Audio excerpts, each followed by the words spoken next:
committee will come to order. Without objection, the chair is authorized to declare a recess of the committee at any time. I now recognize myself for 5 minutes for an opening statement. Today, we are having our first hearing of this Congress on the use of facial recognition technology. The Oversight Committee is uniquely suited to conduct a comprehensive review of this issue because we have extremely wide-ranging jurisdiction. We can look across all federal agencies, state and local entities, and the private sector as well. I want to make clear at the onset that this is a bipartisan issue. Both the conservatives and liberals alike have real questions about when they are being monitored, why they are being monitored, who is monitoring them, and what happens to this information after it is collected.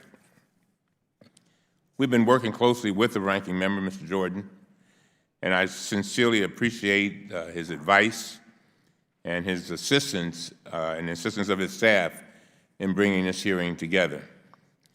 Facial recognition is a fascinating technology with huge potential to affect a number of different applications.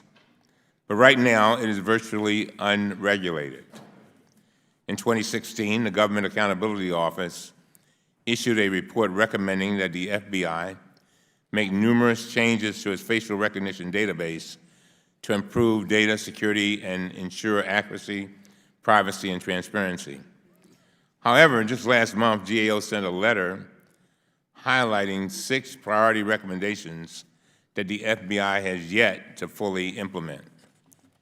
At the local level, cities like Detroit and Chicago are rapidly expanding the use of facial recognition technology to track its citizens in real time. At the same time, other cities like San Francisco are going in completely the opposite direction, banning the government's use of facial technology altogether. Of course, we all see how private companies are using this technology more and more for advertisements, security, and a variety of different customer experiences. But again, there are virtually no controls on where this information goes. In 2017, our committee held a hearing to review the law enforcement use of facial recognition technology. As part of that hearing, we found that 18 states have memoranda of understanding with the FBI to share their databases. As a result, more than half of American adults are part of facial recognition databases, and they may not even know it.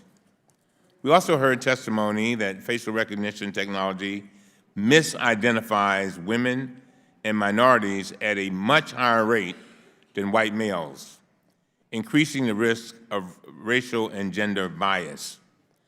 This issue is very personal for me. My district includes Baltimore, where I've lived now my entire life. After the tragic death of Freddie Gray at the hands of the police in 2015, my city took to the streets in anger, frustration, and grief. During that time, I also walked the streets of Baltimore, along with religious leaders and people from our community. We walked together for 2 reasons. One, to protest this tremendous loss of life, and to urge our fellow citizens to find a peaceful resolution to this crisis. Later, we learned that the police used facial recognition technology to find and arrest protesters. It is likely that I and other members of our community who were simply exercising our rights under the Constitution were scanned, identified, monitored by using this technology. Think about what I just said. Whatever walk of life you may come from, you may very well be a part of this process. You could be at a rally supporting gun rights or protesting gun violence. You could be marching for the right to life or a women's right to choose. You could be pressing for the repeal of the ACA or the expansion of health care. In all of these cases, the government could monitor you without your knowledge and enter your face into a database that could be used in virtually unrestricted ways. We need to do more to safeguard the rights of free speech and assembly under the First Amendment, the right to privacy under the Fourth Amendment, and the right of equal protection under the law under the 14th Amendment. My hope is that today's hearing can be a broad review of these issues, and that we are honored and thankful to have such a distinguished panel as we have today. On June 4th, we will be having our second hearing on this topic, and we will hear from law enforcement witnesses. After that, I will be asking our subcommittees to conduct deeper dives on specific issues related to federal law enforcement, state and local issues, and the private sector. Our goal with this review is to identify sensible and concrete recommendations, legislative or otherwise, that recognize the benefits of this technology but protect against its abuse. And with that, I turn to our distinguished ranking member, Mr. Jordan, for his opening statement. Mr. Chairman, thank you. This is a critical hearing on a critical issue. Congressional oversight on this issue, I think, is of paramount importance. And I do want to thank you, because this committee has a history of working in a bipartisan manner when it comes to civil liberties, when it comes to privacy rights, and you've been a champion on that, and I applaud your efforts, and I'm glad that we have got this nice panel to have a good discussion this morning. A few years ago, we had a hearing on Stingray technology. I think some of you were at that hearing, if I remember correctly. But this is a technology where you have this device, and instead of people's cell phones going to the tower, it actually bounces off this device, and folks, government, can get your cell number and, frankly, know exactly where you're standing. And as the chairman mentioned, the potential for mischief, when you think about folks exercising their First Amendment liberties at some kind of political rally, whether it's on the right or the left, as the chairman talked about, I think is scary. We learned in that hearing also that the IRS was actually involved in using this technology. Same IRS that a few years ago targeted people for their political beliefs. We found that very scary.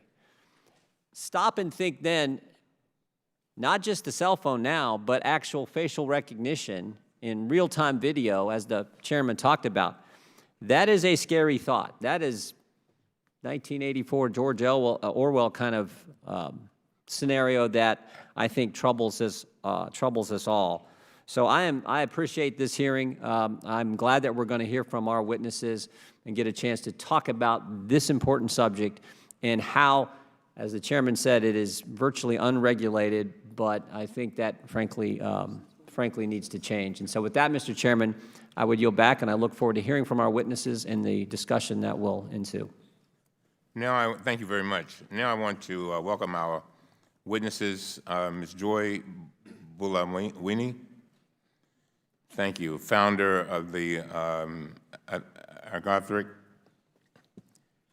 Justice League, and Mr. Andrew Ferguson, professor of law, University of District of Columbia, David A. Clark School of Law, Ms. Claire Garvey, senior associate, Center on Privacy and Technology, Georgetown University Law Center, and Ms. Nima Singh-Juliani. Guliani. No, you go ahead and say it. Guliani. I did the best I could with what I had. You did good. Thank you very much. Who is a senior legislative counsel of the American Civil Liberties Union, and Dr. Cedric Alexander, former president of the National Organization of the Black Law Enforcement Executives. If you all would please stand and raise your right hand, and I will now swear you in. Do you swear or affirm that the testimony you are about to give is the truth, the whole truth, and nothing but the truth, so help you God?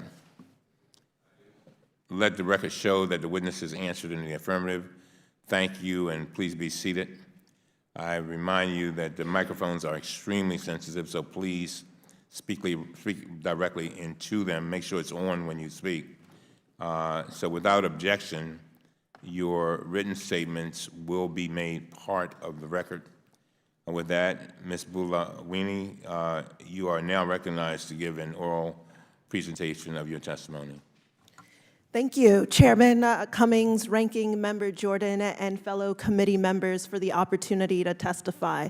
I'm an algorithmic bias researcher based at MIT, and I've conducted studies that show some of the largest recorded racial and skin type biases in AI systems sold by companies like IBM, Microsoft, and Amazon.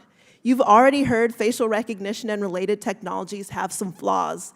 In one test I ran, Amazon recognition even failed on the face of Oprah Winfrey, labeling her male. Personally, I've had to resort to literally wearing a white mask to have my face detected by some of this technology. Coding in whiteface is the last thing I expected to be doing at MIT, an American epicenter of innovation.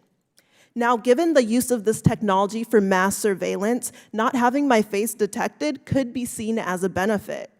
But besides being employed for dispensing toilet paper, in China, the technology is being used to track Uyghur Muslim minorities. Beyond being abused, there are many ways for this technology to fail. Among the most pressing are misidentifications that can lead to false arrests and accusations. Just last month in Rhode Island, a Brown University senior preparing for finals was misidentified as a terrorist suspect in the Sri Lanka Easter bombings. The police eventually corrected the mistake, but the damage was done. She received death threats, and her family was put at risk. Mistaken identity is more than an inconvenience and can lead to grave consequences. At a minimum, Congress should pass a moratorium on the police use of facial recognition, as the capacity for abuse, lack of oversight, and technical immaturity poses too great a risk, especially for marginalized communities. The Brown University senior, like me, is a woman of color under the age of 30. We fall into multiple groups that the technology repeatedly fails on the most, namely people with non-white skin, women, and youth. Due to the consequences of failures of this technology, I decided to focus my MIT research on the accuracy of facial analysis systems. These studies found that for the task of guessing a gender of a face, IBM, Microsoft, and Amazon had errors of no more than 1% for lighter-skinned men. In the worst case, those errors rose to over 30% for darker-skinned women. Given such accuracy disparities, I wondered how large tech companies could have missed these issues. It boiled down to problematic data set choices. In evaluating benchmark data sets from organizations like NIST, the National Institute for Standards and Technology, I found some surprising imbalances. One NIST data set was 75% male and 80% lighter skin, or what I like to call a pale male data set. We cannot adequately evaluate facial analysis technologies without addressing this critical issue. Moving forward, the demographic and phenotypic composition of NIST benchmarks must be made public and updated to better inform decision makers about the maturity of facial analysis technology. The harvesting of face data also requires guidelines and oversight. Companies like Facebook have built facial recognition capabilities by training their systems using our face data without express consent. But regulations make a difference. As a result of GDPR, instead of the default, Facebook now makes facial recognition an opt-in feature for users in Europe. Americans should have the same assurances that they will not be subjected to Facebook facial recognition without consent. No one should be forced to submit their face data to access widely used platforms, economic opportunity, or basic services. Just this week, a man sued Uber after having his driver's account deactivated due to facial recognition failures. Tenants in Brooklyn are protesting the installation of an unnecessary face recognition entry system. New research is showing bias in the use of facial analysis technology for healthcare purposes, and facial recognition is being sold to schools, subjecting children to face surveillance. Our faces may well be the final frontier of privacy. Congress must act now to uphold American freedoms and rights. At a minimum, Congress should require all federal agencies and organizations using federal funding to disclose current use of face-based technologies. We cannot afford to operate in the dark. Thank you for the invitation to testify, and I welcome your questions. Thank you very much. Mr. Ferguson. Chairman Cummings, Ranking Member Jordan, and members of the committee, thank you for the opportunity to testify today. I am a law professor who studies the intersection of big data policing and Fourth Amendment freedoms. For the past decade, I've been studying how new surveillance technologies shape constitutional rights and police powers. And based on that work, I have a very simple message for you today. Congress must act now to regulate facial recognition technologies because the case-by-case slow process of Fourth Amendment litigation is inadequate to address the rapidly changing world of mass surveillance. I have 5 main points. First, the Fourth Amendment will not save us from the privacy threat posed by facial recognition technology. The Supreme Court is making solid strides in trying to update Fourth Amendment principles in the face of these new technologies, but they're chasing an accelerating train and will not catch up. Only legislation can respond to the real-time threats of real-time technology. Second, the Fourth Amendment was never meant to be the sole source of government regulation. Instead, our entire constitutional system is premised upon Congress taking a leading role, guided by, and only in a rare instance overruled by, our founding Constitution. Indeed, one Supreme Court justice in particular, Justice Samuel Alito, has explicitly and repeatedly welcomed congressional assistance in this area. In Riley v. California, Justice Alito said, "It would be very unfortunate if privacy protection in the 21st century were left primarily to the federal courts using the blunt instrument of the Fourth Amendment." Third, the few steps the Supreme Court has made on the subject of locational tracking technologies offer guidance about how to avoid drafting a law that could get struck down on Fourth Amendment grounds. Just last year, the Supreme Court struck down provisions of the Stored Communications Act in Carpenter v. United States involving law enforcement acquisition of third-party cell site records. Such acquisition, held the court, typically requires a probable cause warrant. So as Congress debates creating standards to regulate facial recognition technology, this Fourth Amendment floor should be a baseline consideration.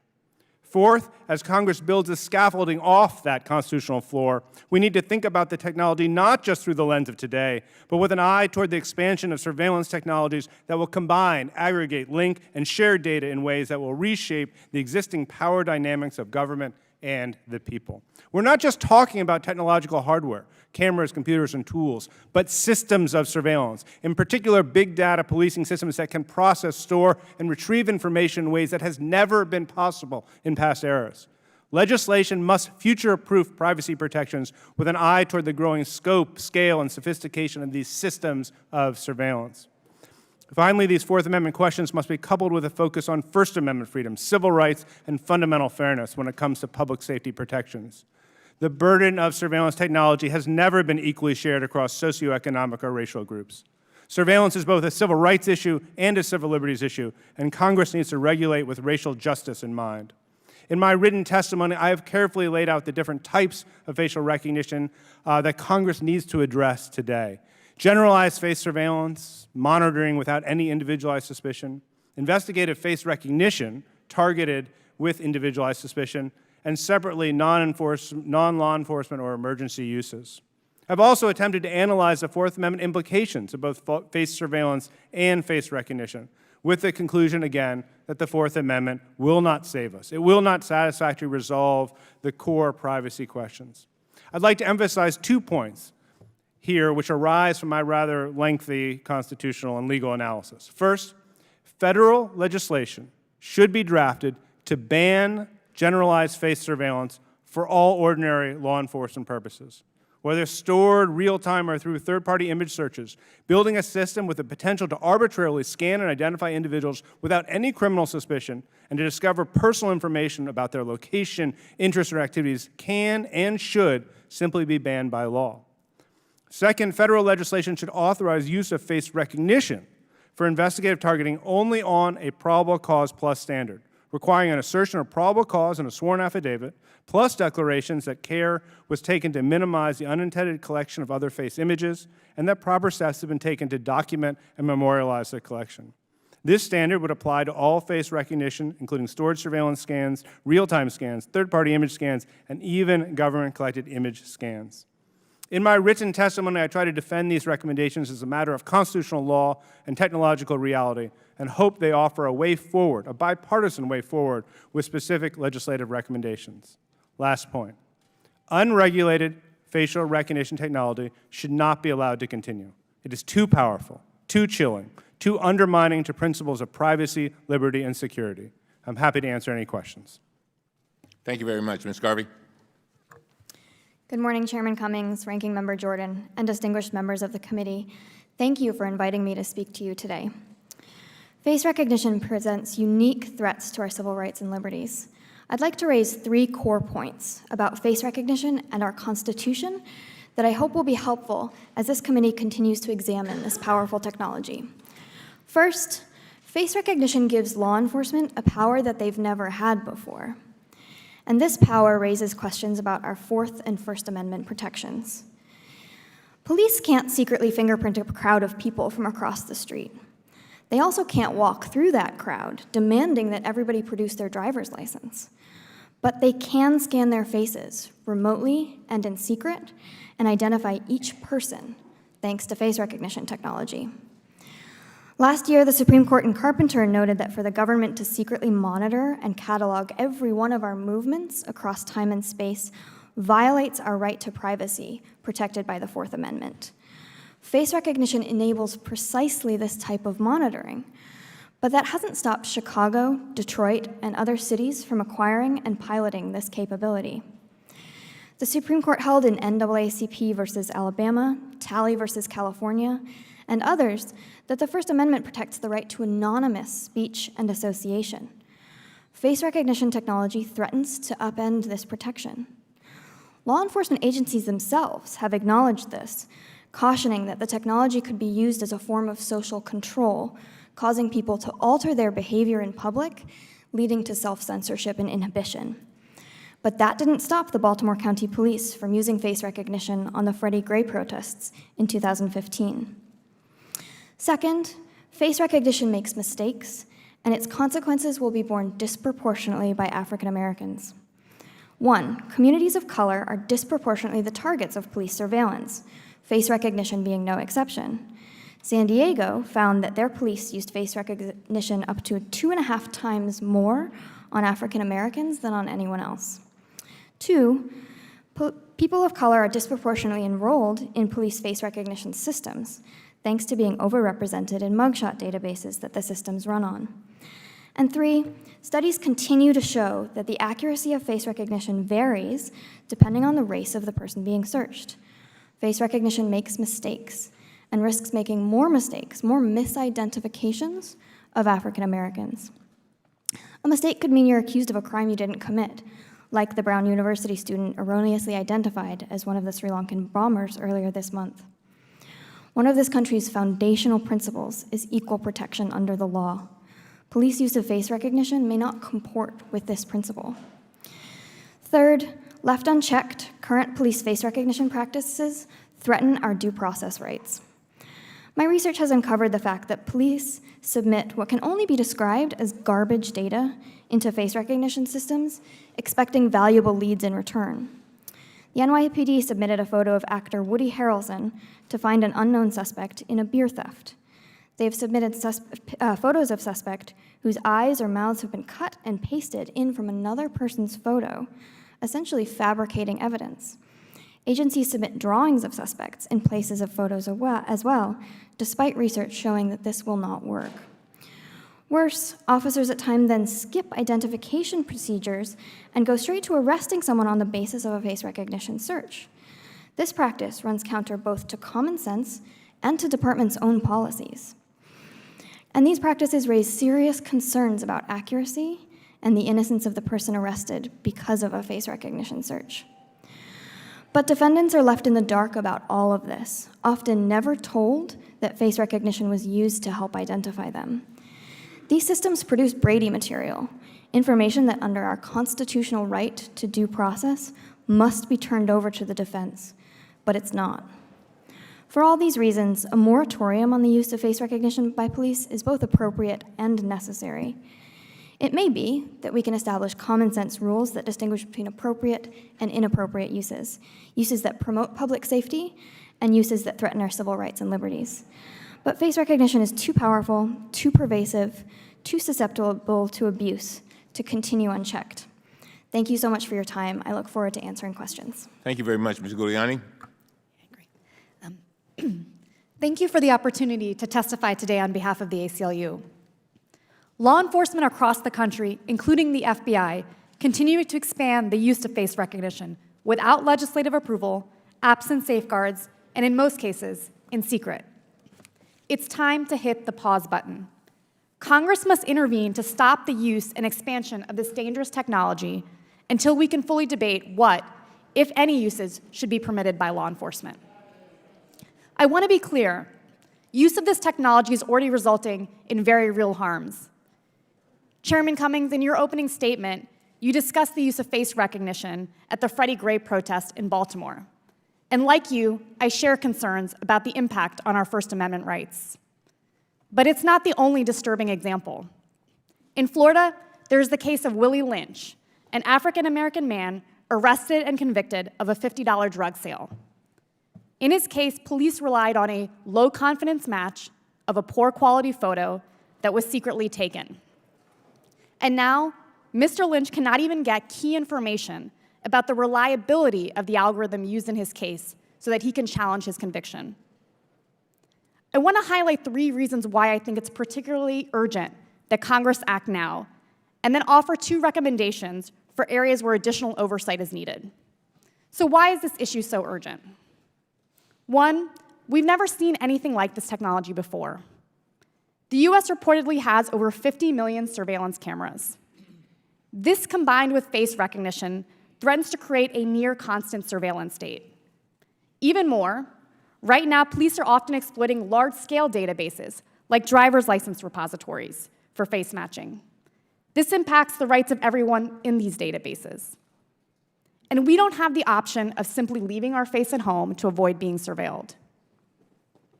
2, this technology is more likely to harm vulnerable communities, including communities of color. Studies have found that face recognition is less accurate on certain subgroups, including women and people with dark skin.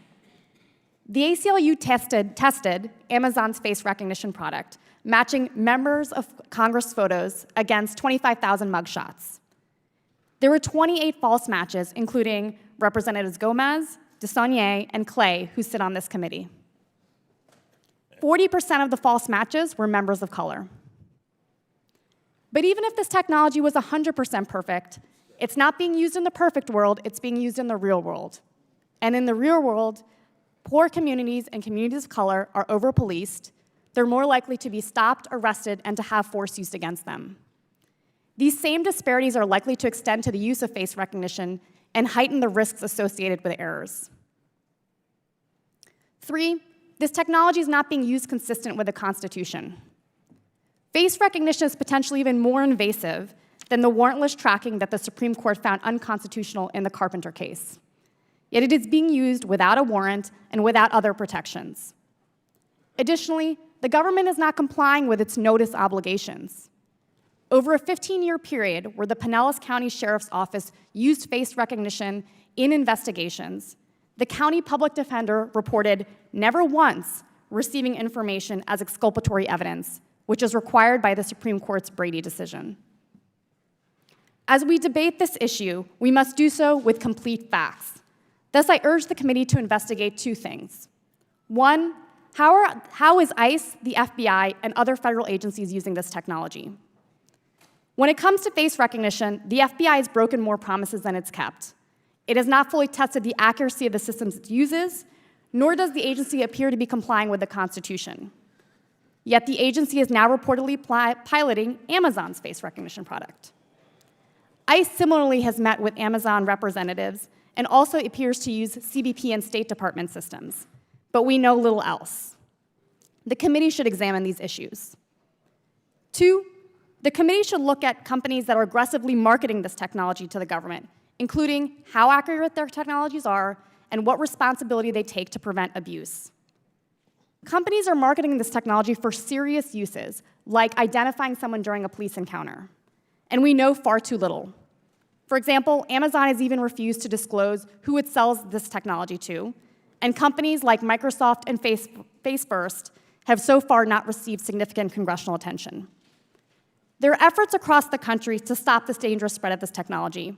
San Francisco has banned the use by city departments, and Amazon shareholders are today taking the unprecedented step of voting on a resolution that would stop the company from selling this technology to the government and force it to study the human rights impacts. Congress should follow these good examples and put in place a moratorium on law enforcement use. I look forward to answering your questions. Thank you very much. Mr. Alexander. Good morning, Chairman Cummings and Ranking Member Jordan. I'm sorry, Dr. Alexander. That's all right, sir. After just attending a number of graduations, I want to give you all your credit. Yes, sir. Thank you very much. And distinguished members, thank you for me having the opportunity to be here with you this morning. I'm going to speak from the perspective of a 40-year police veteran, chairman, someone who has led organizations both at the local, state, and federal level.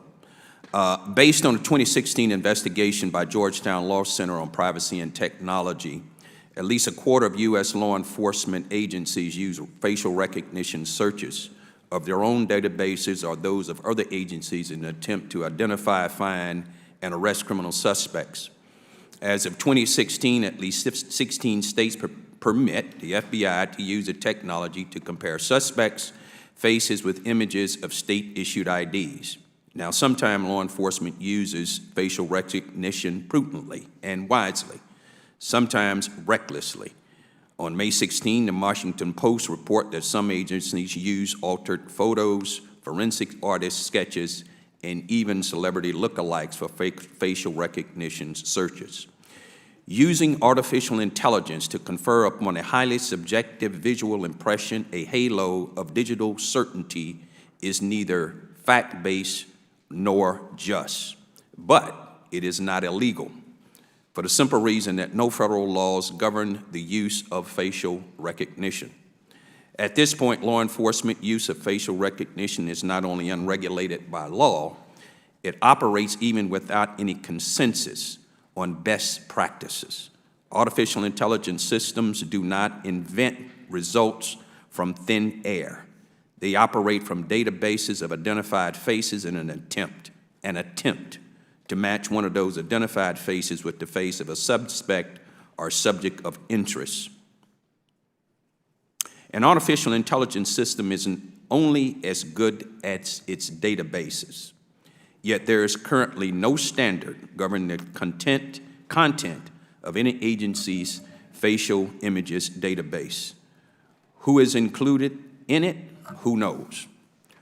What we do know is that publicly available facial databases fail to represent the size and diversity of the American population and are therefore inherently biased samples.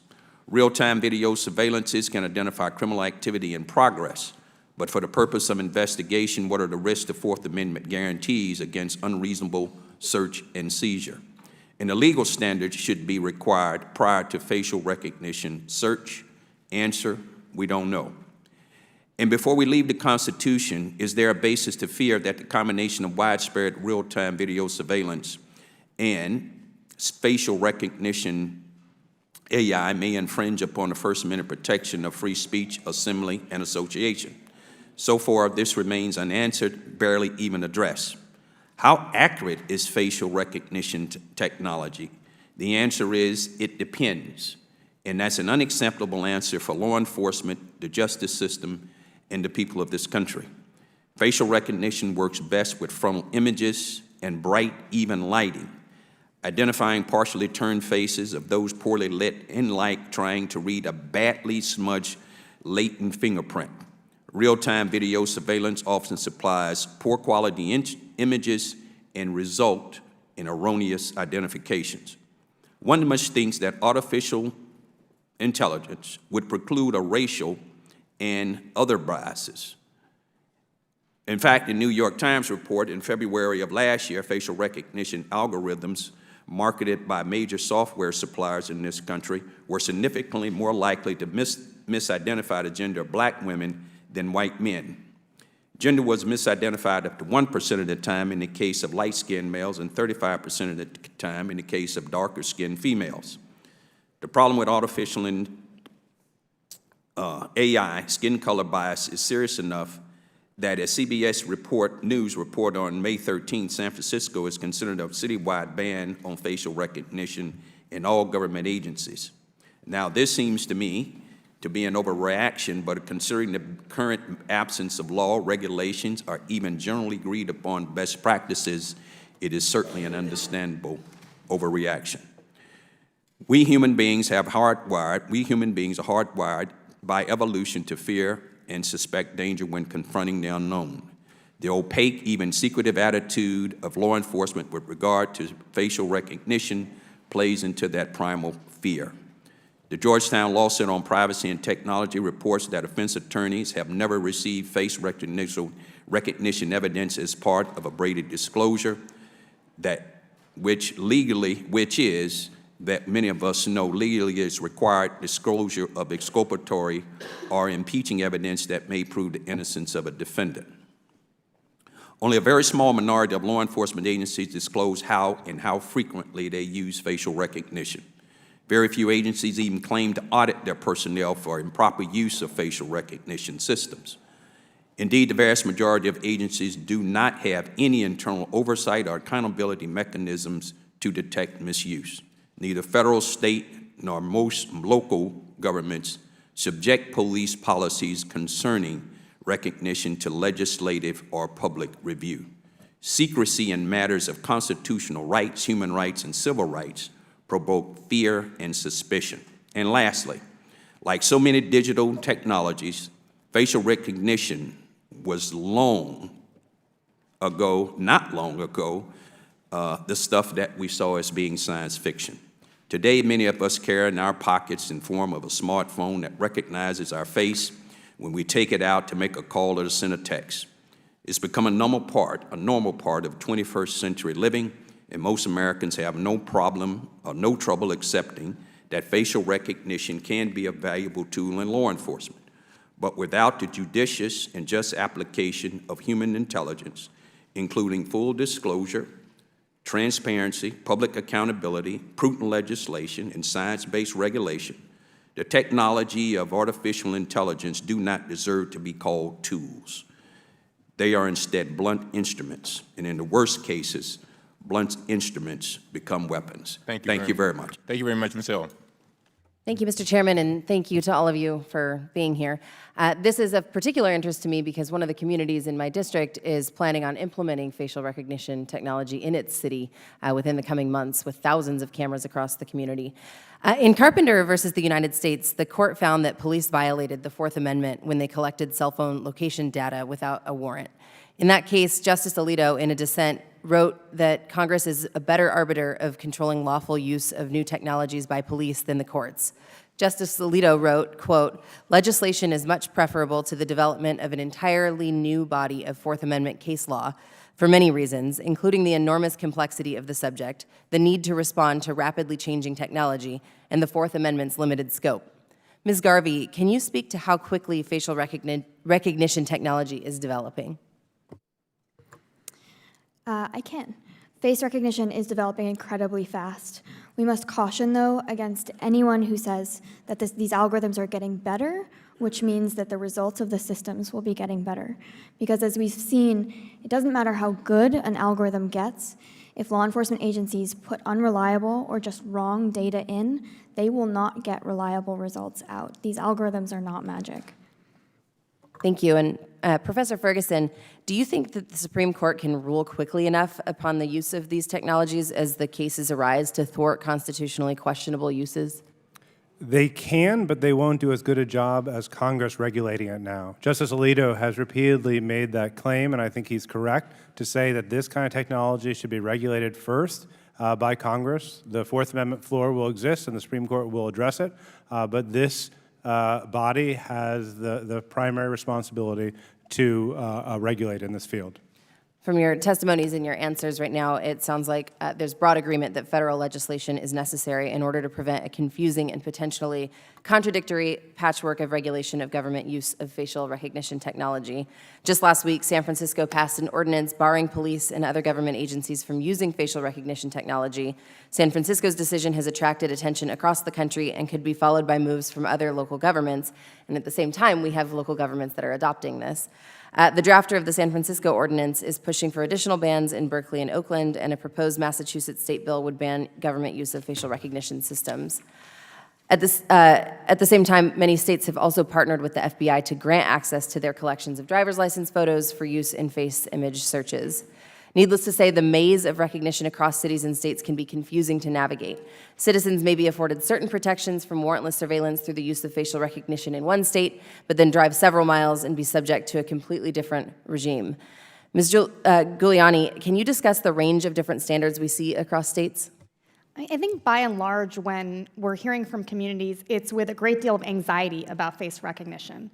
When communities know that this is being used, they're raising concerns that it's been done without community input, without clear rules, and without the right standards to protect First Amendment and other, and other core values.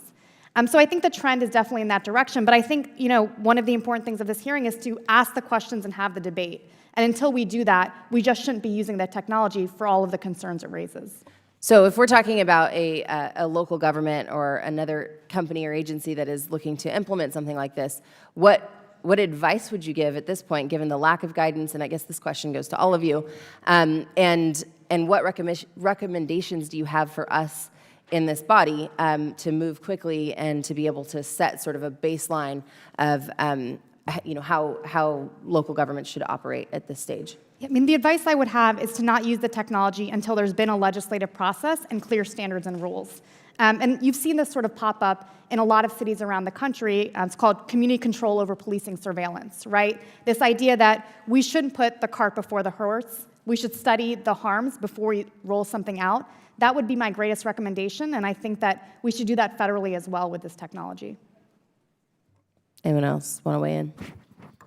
I would add that most state and local law enforcement face recognition systems have been purchased using federal grant money, which means Congress has incredible power to actually decide how much transparency goes into implementing these technologies and what rules are in place as well. I think Congress has a role to set the floor and allow local governments and cities to build off that. So you can have places like San Francisco. I think we've seen real leadership in local cities about democratic control over surveillance technologies. But I think that that's no reason not to not have Congress also act. Thank you. And I know I'm out of time, but will you be able to provide us with recommendations for that floor as kind of a follow-up to this? Yes, I attempted to do so in my written testimony and would be happy to work with the committee going forward. Thank you. I yield back. Thank you very much. Mr. Jordan. Thank you, Mr. Chairman. Ms. Giuliani, facial recognition system makes mistakes, and those mistakes disproportionately impact African Americans and others of color. A facial recognition system appears to me to be a direct violation of Americans' First Amendment and Fourth Amendment liberties, and a facial recognition system also seems to me to threaten, as Ms. Garvey said, Americans' due process rights. And all three of those things, all that happens in a country with 50 million surveillance cameras. Is that accurate? That's correct. How does the FBI get the initial database in the first place? So the FBI has massive databases, and they use external partners as well. So one of the things they do is they use state driver's license databases. I think up to 18 states have been reportedly used by the FBI. They use passport photos. Who made the decision to allow the FBI to access those 18 or 19 states' DMV databases? Apparently there were conversations and memorandums between those states, but in one state, for example in Vermont, it was actually against state law. And ultimately, the Attorney General had to suspend that use. So my question is, did the state legislature and the governor actually pass legislation saying it was okay for the FBI to access every single person in their state who has a driver's license? Did that happen in those 18 or 19 states that gave that permission to the FBI. No, and that's the problem. This was all in secret, essentially. So some unelected person at the FBI talks to some unelected person at the state level, and they say, yeah, go ahead. Here's, in the case of Ohio, we got 11 million people, most of them drive. Here's 10 million folks who you can now have this database. Right, and the people who wanted a driver's license many times didn't know these systems were operating either. That was my next point. And the individual themselves did not give permission. Is that right? That's exactly right. The individual didn't give permission. Were there any kind of notification at the time they go in to get their picture and get their driver's license? Oh, with my 4 years, I got to get my new tag or my new license. Any type of information given to them, oh, by the way, this may go to the FBI? You know, I think by and large, people have been unaware of these systems and how they operate. So the individual's unaware. The people they elect to represent them in their state government did not make the decision. That information is going to the FBI, which scares me, particularly in the context of, I mean, you can use your example. Some people would say, do you really want J. Edgar Hoover having this capability? I would argue today, do we really want someone like Peter Strzok with the things we've learned that he engaged in and the bias that he had? And no one in an elected position made the determination. That's right. Okay. Now, when the FBI has this and they're going to access this database, what kind of standard do they have to put in place before they can access it? Is there any type of probable cause, any type of process, due process, whatever you want to call it, anything they go through before they can access the database? They don't have to get a warrant or meet a probable cause warrant standard, and I think there are questions that they aren't even notifying people in cases where it's relevant in their case. Okay.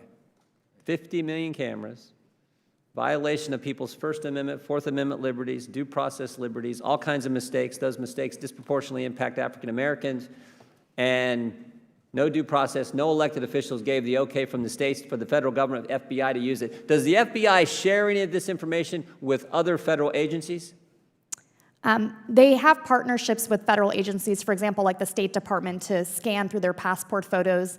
But frankly, we don't know very much about how other federal agencies are using Do we know if the technology. IRS has access to this kind of information? Can they have any kind of partnership with the FBI or any other federal agency to access this data? I don't know the answer to that question with regards to the IRS. That scares me as well. So I guess the fundamental question is, I think you're all there. There should probably be some kind of restrictions. Mr. Ferguson, I think you've said we should just ban it, right?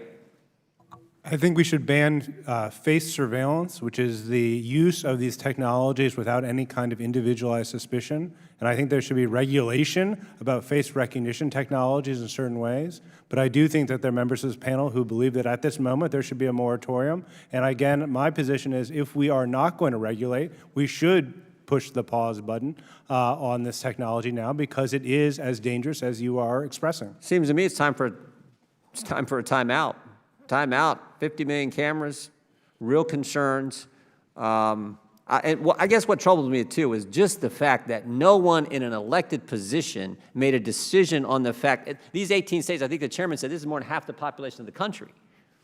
That is scary, particularly in light of what we've seen. That you got to remember the framework. It was just what 8 years ago. The IRS targeted people for their political belief. They did it. We know you can, it doesn't matter what side of the political spectrum you're on, this should concern us all. And this is why I appreciate the chairman's work on this issue and the bipartisan nature of this hearing. With that, Mr. Chairman, I yield back. Just to clarify what the ranking member said, Mr. Bougliani, you were recommending a moratorium, is that right? Yes, I was. Until what? Until what? Until we can pass legislation, is that it? Until there's sufficient scientific evidence that shows that these technologies have reached maturity, because with what we know with human-centric computer vision systems, as they're based on statistical methods, there's no way that the technology will be 100% flawless, and there are trade-offs that need to be made. Yet the academic research just doesn't yet exist to say this is what it looks like for it to meet meaningful thresholds. All right, yes, Ms. Norton. Thank you very much, Mr. Chairman, for this hearing. I must say I think we're already a little bit pregnant, and I agree with the ranking member. And we've got these cameras everywhere. We're a little late in saying, well, you really shouldn't be surveilling people when there's nowhere that we don't surveil people. I think Ms. Giuliani, remember the ACLU, when we first began to surveil people, raised the issue of, is this really constitutional? Is this really right? I don't know if it was ever challenged and got to court. I must say this takes me back to my days as a law professor, because all kinds of hypotheticals occur to me. I've got to ask you, Mr. Ferguson, maybe Ms. Giuliani, is there a difference between misidentifying people using facial technology and misidentifying people, which happens all the time, so that the police draw in people based on people saying, that's who I saw? What's the difference? How are we to argue that in court? Sure. I mean, I think one of the big differences is with an eyewitness, you can put them on the stand and you can say, look, were you 800 feet away? Were you intoxicated? With algorithms, defendants aren't getting information about the algorithm. They can't put them on the stand in the same way. And a lot of times, this technology is being presented as if it's perfect when it's not.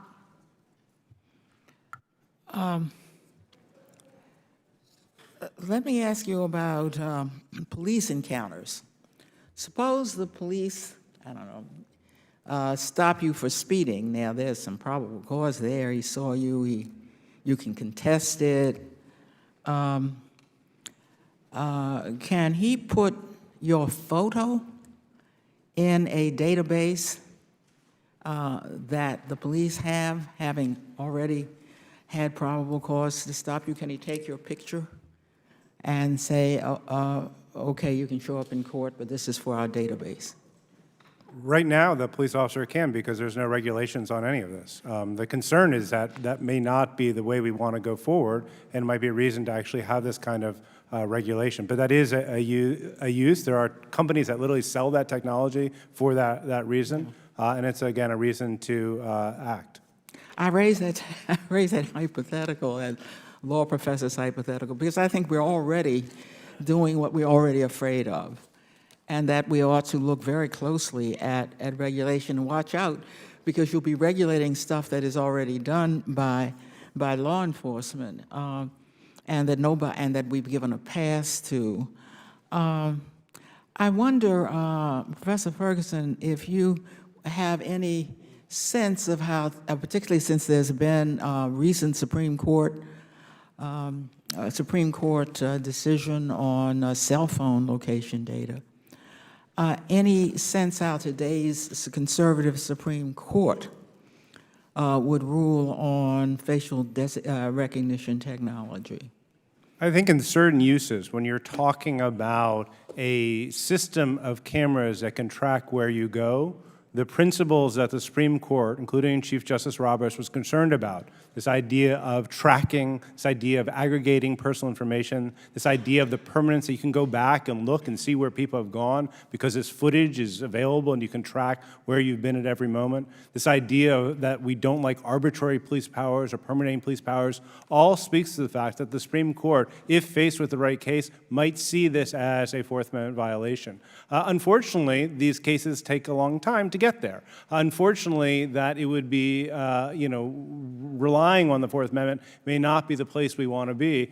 And I think that Congress has the opportunity to act now to sort of forestall our reliance on any number of the Supreme Court justices. Particularly in light of the issues raised by the ranking member, I mentioned that this monitoring, he mentioned this monitoring by facial recognition has been done really on a mass scale over time, and we've let it happen. Can this, do you think that there is a violation of the Fourth Amendment if in doing the very monitoring that is done now, for example, if we have an inauguration on the mall, that monitoring is done all the time. That's monitoring or the use of technology on a mass scale. If it is done over time and as a part of regular surveillance for the safety of those involved, do you think the court would see that monitoring over time as unconstitutional? The gentlelady's time has expired, but you may answer the question. I mean, I think the Supreme Court's Carpenter decision is applicable to some of the uses of face recognition. Like when you mentioned tracking people over long periods of time, I think in that case, the court said that warrantless tracking of that nature was unconstitutional. And I think that there are also significant First Amendment concerns. For example, if there was a policy of identifying every single protester every time they went to a protest, right? I do think that there's a strong case law that would raise constitutional concerns with that. But fundamentally, you know, the Carpenter case was decided 2 decades after we all started using cell phones. So it takes time for these things to work through the system, and it's harder when people aren't receiving notice so that they can raise these concerns to judges. Mr. Alexander, I noticed that you were trying to answer the question, too. Were you trying to answer the question? Yes, to Congresswoman Norton, you know, the question you raise is a very good one, so I'm going to respond to it from a law enforcement perspective. Thank you. For me, and I'm quite sure for many of my colleagues across the country, this technology that we're referring to can be very valuable in terms of keeping our communities and keeping our country safe. There are opportunities for that. The problem that has occurred is kind of like the horse that have already gotten out the gate, and now we're trying to catch up with it. Because if you think about the vast utilization of facial recognition that is going on and the questions that we're opposing today are going to come with a great deal of challenges. I kind of cringe in some ways when I hear my colleagues here respond to maybe there should be a complete halt or moratorium on facial recognition. I'm not sure if that's the answer. What I'm more concerned about is the failed use and the misuse of the technology, and how do we acknowledge that, and how do we differentiate between when it's being used correctly and when it's not. But here's the problem I have for policing in this country as it relates to this technology. The police end up being the end user of a technology that's created by some software technology firm somewhere. I go out, I use the technology. If I'm not properly trained, if I'm not properly supervised, if there's no policy, there's no transparency that I'm sharing with people in my community about how and when this technology is being utilized, and then something goes awry, then I, the end user, that police chief, that police department end up being the bad guy. And God knows that is one thing that policing don't need, considering the environment that we're already in, trying to build relationships between police and community. So there's a place for this technology, but I think more importantly to me, and I'm quite sure for many of my colleagues that are out there, is that I need to be able to make sure that I can train my people adequately. These software companies need just not just pass this technology to me. I need to be sure that my folks are trained, there's ethics, there's morals that goes along with it, there's policy, there's standards, there's good practices that we know and we feel good about. But I'm not certain if it's a total moratorium in light of the fact that we still live in an environment where we're under a great deal of threat. We still can utilize this technology, but it has to be in a way right now. How do we do that while we work trying to develop some standards? Thank you very much. Mr. Cloud. Thank you, Mr. Chairman. And Mr. Chairman, let me first of all say thank you for holding this hearing. This is an extremely important topic, and the concerns the ranking member laid out, I couldn't have said them any better. The concerns of information being shared without any sort of accountability by people who are elected to represent them. I mean, this is scary. I mean, we've heard the stories about China, how China's already using this technology to target Muslims and Christians. We've known our own abuses recently in our own government of how agencies have gone, as was mentioned, the IRS, FBI recently. I mean, this is real scary stuff. Dr. Alexander, I liked your analogy of the horse getting out of the gate too quick. I'm in the tendency of let's err on the side of liberty while we don't know what's going on here. But in your thoughts, and maybe Mr. Ferguson, if you can add to this, when would be limited appropriate use? And at what point do we need to have the technology developed? Well, I mean, for me, you know, that's a very tough question, but I think this hearing and the hearings that are going to follow, and maybe even some smaller sessions, particularly with our federal law enforcement, i.e. FBI, who utilizes this technology to fight off potential threats on a much larger scale. I think when you start talking about local policing in and of itself, I think to have an opportunity to talk to some of the chiefs across the country in terms of how they're using this technology and how they think it could best benefit them if we can develop some limited framework in which they can operate from, and maybe not as vast as it is now, because it certainly is a serious issue and concern and problem that we have. It is not as transparent as it should be, and it certainly is going to create a great deal of angst and anger among Americans in this country, and particularly people who are their First and Fourth Amendments are violated. Sure. And we're going to find ourselves in this kind of position where we don't want to be. So I think this is going to require further conversation, certainly beyond today, but it's something that we have to act on now in a temporary basis. But I'm not sure if a total moratorium on this is going to be the answer to us, because we still have a homeland we have to protect, and there is still some value in facial recognition. Thank you. Mr. Ferguson? In my written testimony, I lay out what I think can be the way to regulate this, which involves a probable cause plus standard, sort of based on the Wiretap Act, requiring an assertion of probable cause on a sworn affidavit to be able to use and search the database for facial recognition, care to minimize the unintended collection because there would be other faces in this, the memorialization and documentation of how it's used so you could answer those questions about whether it had been used and by whom, and steps to make sure that there was a process in place to see what had happened and be able to check if there are abuses. Thank you. Ms. Bulamwini, did I say that right? Okay. Yes, you did. You mentioned Facebook in your remarks, and I find that interesting because I'm extremely concerned about the government having this kind of unchecked ability. I would be curious to get your thoughts of corporations having the same sort of ability, and also Ms. Garvey and Ms. Giuliani, if you want to speak to that too. Absolutely. So you're looking at a platform that has over 2.6 billion users. And over time, Facebook has been able to amass enormous facial recognition capabilities using all of those photos that we tagged without our permission. What we're seeing is that we don't necessarily have to accept this as the default. So in the EU, where GDPR was passed, because there's a provision for biometric data consent, they actually have an option where you have to opt in. Right now, we don't have that in the US, and that's something we could immediately require today. I mean, and just to add to that, it's certainly something where federal legislation is needed. We can look to the state of Illinois for sort of biometric laws. They have a law in the books requiring consent to use biometric information, but very importantly, they also have a private right of action.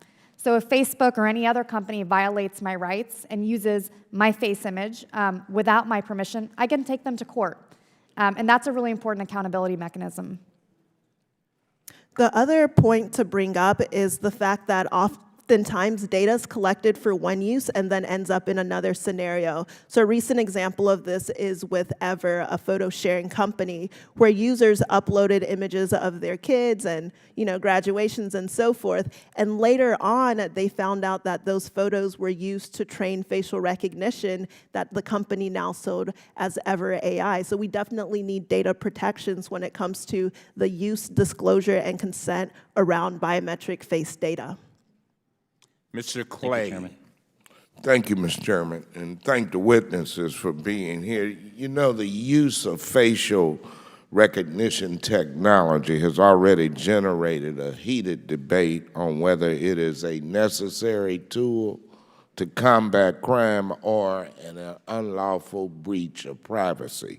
The technology identifies people's faces and runs them against a watch list of images, which can include suspects, missing people, and persons of interest, but privacy campaigners have described the technology as Orwellian. I was allegedly misidentified using this technology along with 27 other members of Congress, disproportionately black and brown members. So I have questions about the accuracy, the protections against misidentification, and obviously civil liberty issues. Ms. Giuliani, I want to hear more from you about the testing of Amazon's recognition software. The ACLU alleges Amazon software incorrectly matched members of Congress, identifying them as people who have been arrested for a crime. If members of Congress can be falsely matched with the mugshot database, what should be the concern for the average American about the use of facial recognition? Sure. I mean, with regards to the test, I think that one of the most interesting things was that running the test cost us less than a large pizza. It was about $12. And we took photos of members of Congress, really ideal conditions, right? Portraits, matched them against mugshots, and we found those 28 matches. These were independently verified. And I think that one of the things that's important to note is it's not just our test, it's other tests that have noted similar problems with Amazon software and other face recognition algorithms. Now, we just ran a test, but imagine this in the real world. Imagine you are arrested or convicted, or you're pulled over by police, and they say, we identified you as this person. You don't even have the information to say, look, you're wrong, the algorithm got it wrong. And that's really the nightmare scenario that we're worried about, and why we think that, the prudent thing to do would be to hit the pause button. Let's get the information out there, understand the dangers, understand whether this technology is really the way people say it is, and then let legislatures like this decide. Let me ask you, has the ACLU shared its methodology or data sets used for the test of Amazon's recognition that resulted in false matches with criminal mugshots? We had it independently verified by a Stanford professor. We elected not to release the mugshot photos for the privacy of those individuals. We didn't want to have their photos, in newspapers, et cetera, when they were not, public figures. But I can say the Algorithmic Justice League, we tested Amazon recognition using the same methodology that we tested IBM, Microsoft, Face++. Our data set is publicly available under the right license. Our methodology came from my MIT thesis and was available over a year before we tested Amazon, and also found that they had error rates of over 30% for darker skinned females and 0% error rates for lighter skinned men. So it is the case that there is verifiable research that shows you have issues with Amazon recognition. And has any of that been corrected in the lab or through their technology? So what we found with the first studies we did of IBM and Microsoft is that they did improve their accuracy disparities. But even when they improved, they still perform better on men's faces than women's faces. They still perform better on lighter skin than darker skin. So even when it's closing, we still see a bias. And doctor, you know what the collateral damage can be through misidentification. And I've fought for years to free people from prison who were wrongfully convicted, and that's just where this is going because of lax rules and regulations and technology. Absolutely, and we don't even have reporting requirements, at least in the UK, where they have done pilots of facial recognition technology. There are reported results, and you have false positive match rates of over 90%. There's a Big Brother Watch UK report that came out that showed more than 2,400 innocent people had their faces misidentified. And so this is building on what ACLU said, right? We already see this in the real world where performance metrics are required. We don't have any kind of requirements in the United States. All in the name of profits. Mr. Chairman, my time is up. I yield back. Before we go to Mr. Massey, let me say this. As I listen to this testimony, I'm troubled. by something you said, Dr. Alexander. It seems like we have a defective system. It's defective, and so when you say that that it has good purposes, it also can be extremely harmful. And when you balance people's rights, that's a problem. I mean, so I don't know. In the law, we constantly are trying to do a balancing act with law enforcement and everything, but when you guys have a product that is defective and reading wrong, that's a problem. And it has a chilling effect on our total population. And I just want you to mull over that, because I'm going to come back to you when I have my question. Yeah, I would like to respond to that. Yeah, I'm going to come back to you. Mr. Massey. Thank you, Mr. Chairman. The Supreme Court case Brady versus Maryland held that the government is required to release to the defense potentially exculpatory evidence that they come upon when prosecuting the case. And I'm worried that facial recognition technology presents a threat to that. For instance, Ms. Giuliani, if multiple photos are returned during a search of the database to the FBI and they narrow it down to a single suspect, does Brady require the FBI to share those other photos that were similar to the suspect in question? Yeah, I mean, certainly it could be exculpatory evidence to know, for example, that an algorithm has a reliability problem, or that an algorithm returned, similar photos with indicating they could be the person. That could support a defense to say, look, I've been misidentified. There were other people who were similarly tagged by the system.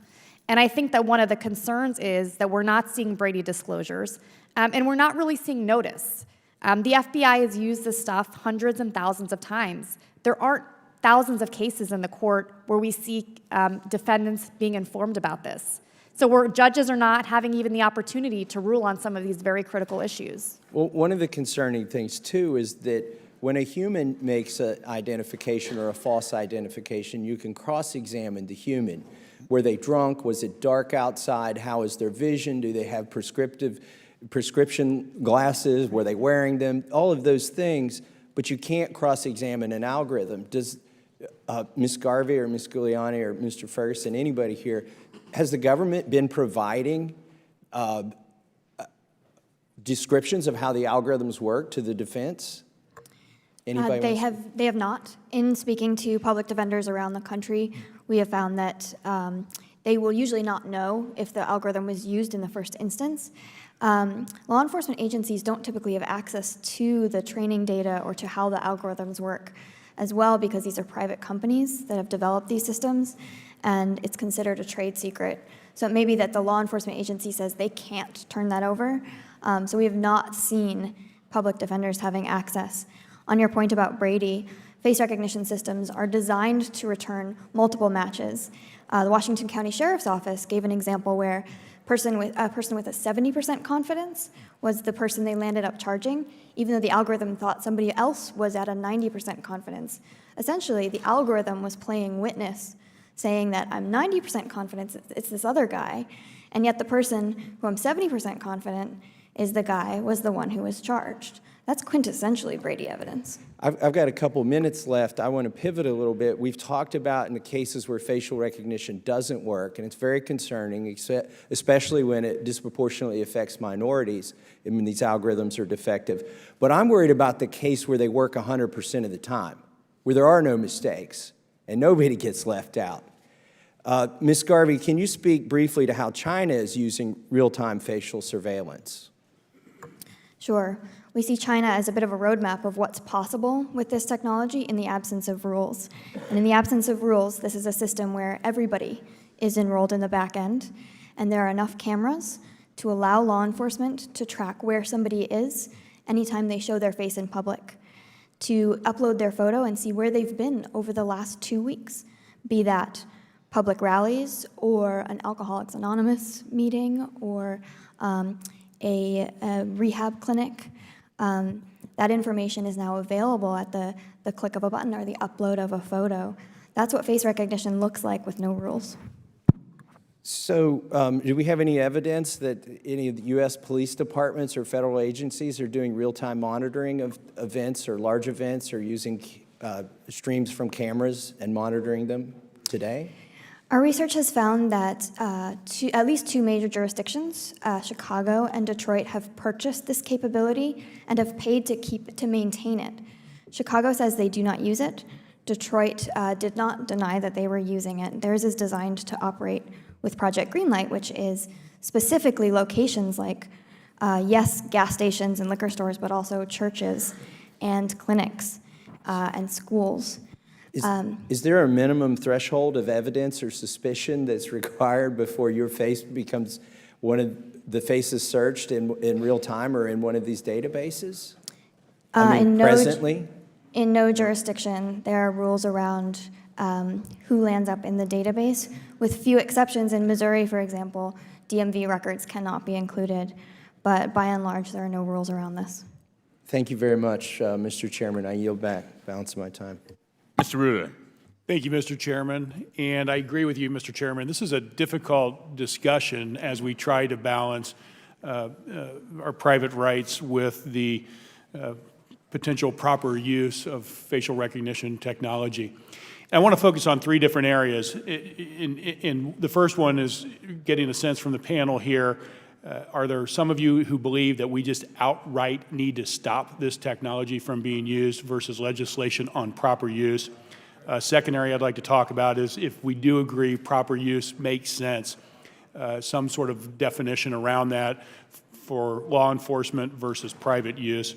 And then finally, maybe talking about if there are violations of that proper use, what we would consider appropriate penalties. So let's start with that first area. And I asked the whole panel, is there anybody on the panel that flat out says that we need to stop this technology in its tracks as is and period? Well, it definitely depends on the kind of technology we're talking about. So we not only have facial recognition being used by law enforcement, we have broader facial analysis capacities now being used in employment. A company called HireVue purports to do video analysis on candidates for a job to pick up verbal and nonverbal cues, and they train on the current top performers within a particular company. There's a case where an Uber driver just had their account deactivated because Uber uses a face verification system to determine if you're actually the driver. And just last year, you had transgender folks who were also kicked out of Uber because of these misidentifications. So that's a use case, right, that's beyond law enforcement, where I wouldn't necessarily say it's a flat-out ban, but we need to be very specific about which use cases we're talking about. For law enforcement, as it stands right now, I absolutely think there should be a moratorium because the technology hasn't reached maturity and we don't have regulations. Somebody else wanted to speak to this as well? Certainly. I mean, I think I would say two things. One, there are going to be uses of this technology where we're going to want a flat-out ban, right? Real-time tracking, use in protests, use in sensitive areas. And two, I think to determine what, if any, uses are permissible, we need the facts. We referenced a UK study where there was a 95% inaccuracy rate. To me, that's a very relevant question as to whether we want this type of technology being used by law enforcement at all. So until we have those facts, I think it's hard to answer all of the questions. And that's a fair statement. My concern is that bad actors are always going to use the tools that they can access. And if they can access these tools, even though we want to prohibit it from happening, they're going to access it. So my sense is better that we need to figure out what is the proper legislation for proper use of it. And if we do move to that question, proper use, law enforcement versus private. Law enforcement has been using digital enhancement of photos for years and years, and I don't think anybody's suggesting that that is stepping over the line. There's mistakes that are made all the time as well. And so my question is, how do we make sure that law enforcement, in using this technology, is using it in the proper way? Well, let me respond to that, and I think to your question, your first, second, and third question, quite frankly, because there's a string that goes between them. And it goes back to what I was saying at the beginning of this, is there may be a place for law enforcement to be able to utilize technology, this technology. The problem is is that the technology is developed by a software company. It is sold to a police department without proper training, without proper understanding by that department, the utilization of it, and the unintended consequences. That becomes a real problem. We have to be able to train. You have to be able to understand the technology. We know that this technology has been given to police, and when police were asked to describe how it's used, they couldn't do so. That is a problem. And therefore, no, they should not be utilizing this technology. But going back to a question that was asked a moment ago, are there times or have there been opportunities when this technology has proven to be valuable for law enforcement to keep communities safe? The problem here is that we're trying to keep a community safe, at the same time trying not to violate people's First and Fourth Amendment rights. They rub up against each other. And we somehow have to figure this out, but I don't think you can do one, just throw one out, and just get, you can't throw the baby out with the bathwater. Quick question, does this technology, we see that there are mistakes. Is there a greater propensity for mistakes with the current technology than previous technologies, whether it is artist renderings or photographs in general? I think the concerns are different. You know, we've talked about how law enforcement can identify you from far away, right? In a traditional scenario where somebody asked me for my ID and I felt that it was harassment, I knew somebody was asking me for that information. I could raise a complaint. And frankly, the community would know and be able to raise that with their elected leaders. I think the secrecy of this technology is different. The scale is different. The cheapness is different.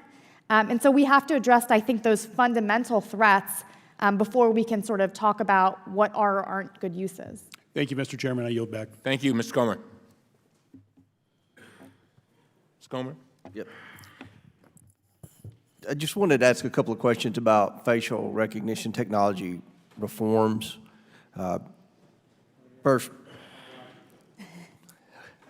question to Professor Ferguson. Should states and localities be able to enact their own facial recognition technology laws? I think the federal government should set the floor, and I think that states and local governments can raise that floor and create more protections. Okay.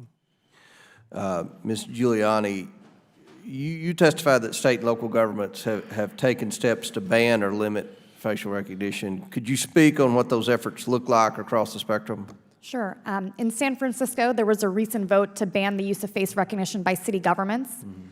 In Washington and Massachusetts, there's been legislation introduced that would put in place a moratorium to study the technology and not permit use until that study is complete. And there's 13 localities that have put in place measures that essentially require that before surveillance technology is deployed, like face recognition, there has to be a public process, it has to be voted on by the legislature, and there need to be assessments to look at the privacy and civil liberties impacts. So does all the panel agree that the federal government needs to set the floor before states and localities create their own rules and regulations with respect to this? Is that a consensus among everyone on the panel? Yes or no? I'm not sure before. I think they both need to act because it's that serious. Both states and locals and the federal government need to act quickly. Okay. All right. Mr. Chairman, I yield the balance of my time to the ranking member, Mr. Jordan. I thank the gentleman for yielding. So we got 50 million cameras in the country, a system that, as we said earlier, makes mistakes all the time. Those mistakes disproportionately hurt people of color. Violates First Amendment, I think violates First Amendment liberties, Fourth Amendment liberties, due process standards. No elected officials are weighing in on this, so that's sort of the list. But then I also think there's this chilling impact, this intimidation concept that's out there. And it seems to me this is in some ways, well, maybe I'll give this question to you, Professor. NAACP versus Alabama, where, disclosure, because this is going to be like constant disclosure. That to me is, as a law professor, am I reaching, or is there similarities to the whole intimidation that takes place when disclosure happens? And this is going to be, in effect, a constant disclosure of what the heck you're up to. I think there's nothing more American than the freedom of expression and the freedom of association. I think what we've seen is that this kind of technology can chill both of those. The ability to go out and protest in Baltimore or anywhere else, the ability to support an incumbent political candidate who wants to go against, an upstart political candidate who wants to go against the incumbent. It's going to chill speech. It's going to chill association. And we're not going to be able to act in ways that we used to be able to act with anonymity. Would you say it's just as bad as when the state wanted to require this organization to disclose its members for intimidation reasons? We all know that was the case. That this is in effect the same darn thing. It's the same First Amendment problem. Yes. Ms. Giuliani, you agree? Yeah, I mean, I think that one of the fundamental concerns that we need to address is I don't think any of us want to live in a world where there's a camera on every street corner that says, who you are, maybe your emotional state, right? And how do we prevent that surveillance buildup so that it doesn't look like some of the uses in China? And whatever, I think, framework is put in place, if there is a framework put in place, I think needs to address those very real concerns. And from my opinion, we don't have the solutions, and we shouldn't be using the technology until we can be assured that people's rights can be protected. Yeah, let's at least have a debate with people who are actually elected and versus unelected people just deciding. Again, Mr. Chairman, I just want to say thank you. I got to run to something else here, but I want to thank our panel, and I want to thank you again for this hearing. We do need to do something, and I would say sooner rather than later. Will the gentleman yield? Be happy to yield to my colleague. Because I've got to run to the same meeting, let me just tell you, you've now hit the sweet spot that brings progressives and conservatives together, and when you have a diverse group on this committee, as diverse as you might see on the polar ends, I'm here to tell you we're serious about this, and let's get together and work on legislation. And the time is now before it gets out of control, and I'll yield back. I thank the chairman. Thank you very much. And I think that we can get something done in a bipartisan way. That's music to my ears. And I think it's a very serious issue. Thank you very much. Mr. Connolly for a consent request. Thank you, Mr. Chairman. I would ask unanimous consent that the prepared testimony of the Information Technology and Innovation Foundation be entered into the record. Thank you very much. Mr. Welch. Thank you, and I want to thank the witnesses.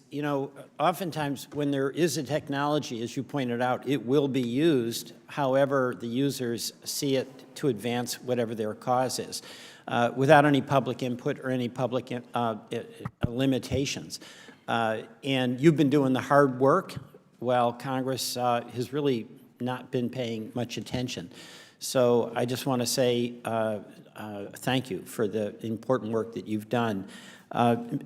Ms. Buolamwini, I'm sorry, it was great to be with you at the conference on this at MIT, and I see another conference member there as well.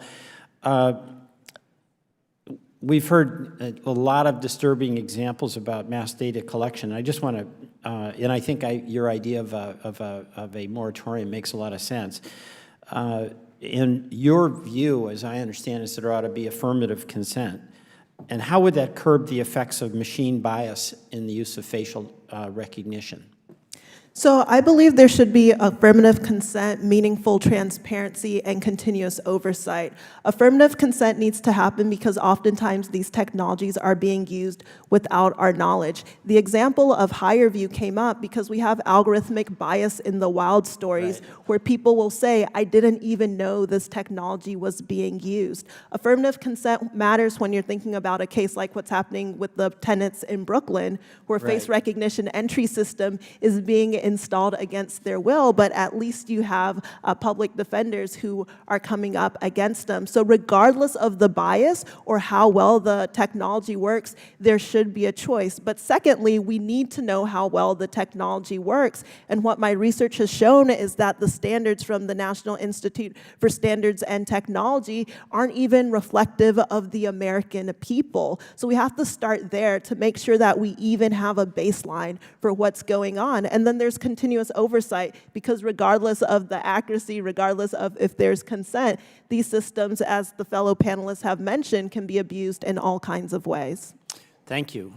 Thank you very much. And Ms. Garvey, in your report, Garbage In, Garbage Out, you cited an example where the NYPD, when looking for a suspect who stole from a local CVS, was unable to find matches, and they used the celebrity Woody Harrelson as an effort to get the identification.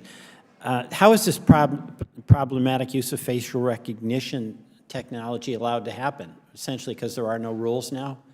It's allowed to happen because there are no rules and there's no transparency, either to the public to decide whether this is an appropriate use of a technology or not, but also to defense attorneys and to the court to say, is this producing reliable evidence? It's not producing reliable evidence, but defendants aren't able to challenge it in court. And you also discussed the use in police sketches of, quote, art. So there'll be an artist rendering of who they think it might be, and how does that work with respect to protecting defendants? That's right. So forensic sketches are submitted to face recognition systems in at least 6 jurisdictions around the country. This is roughly the equivalent of, well, face recognition is considered a biometric identification tool. Imagine if we had a fingerprint lab drawing fingerprints, or drawing where a latent print's finger ridges ended with a pen, submitting that to search. That would be a scandal. That would be reason for a mistrial or for convictions being overturned. Okay. So it's Thank hugely you. problematic. Thank you. And Ms. Buolamwini, again, if the technology improves so that the racial bias was, quote, eliminated, not that necessarily it'll ever happen, would you still recommend mandating affirmative consent? Even if you improve the racial biases, for example, there's a case reported by The Intercept where IBM equipped the New York Police Department with video capabilities to search people by their skin type, by their facial hair, by the clothing that they were wearing. So you could also automate the tools for racial surveillance and racial profiling, even if you made these accuracy disparities go away, which right now the statistical evidence does not support. So yes, you would still need consent in the use of these technologies. Thank you very much. Mr. Chairman, I yield back. Thank you very much. Ms. Kelly. Thank you, Mr. Chairman, for holding this hearing today on facial recognition technology. Last Congress, the IT subcommittee held a series of hearings on artificial intelligence, and in the white paper that I wrote with Rep. Will Hurd, we discussed the issues of bias and the importance of algorithmic accountability and transparency. As facial recognition is used more in society, it is vital that this technology not perpetuate real-world biases that harm minority communities. Say your name for me, because I want to make sure I say it right. Buolamwini. Ms. Buolamwini, okay. What are some of the benefits that facial recognition technology can provide?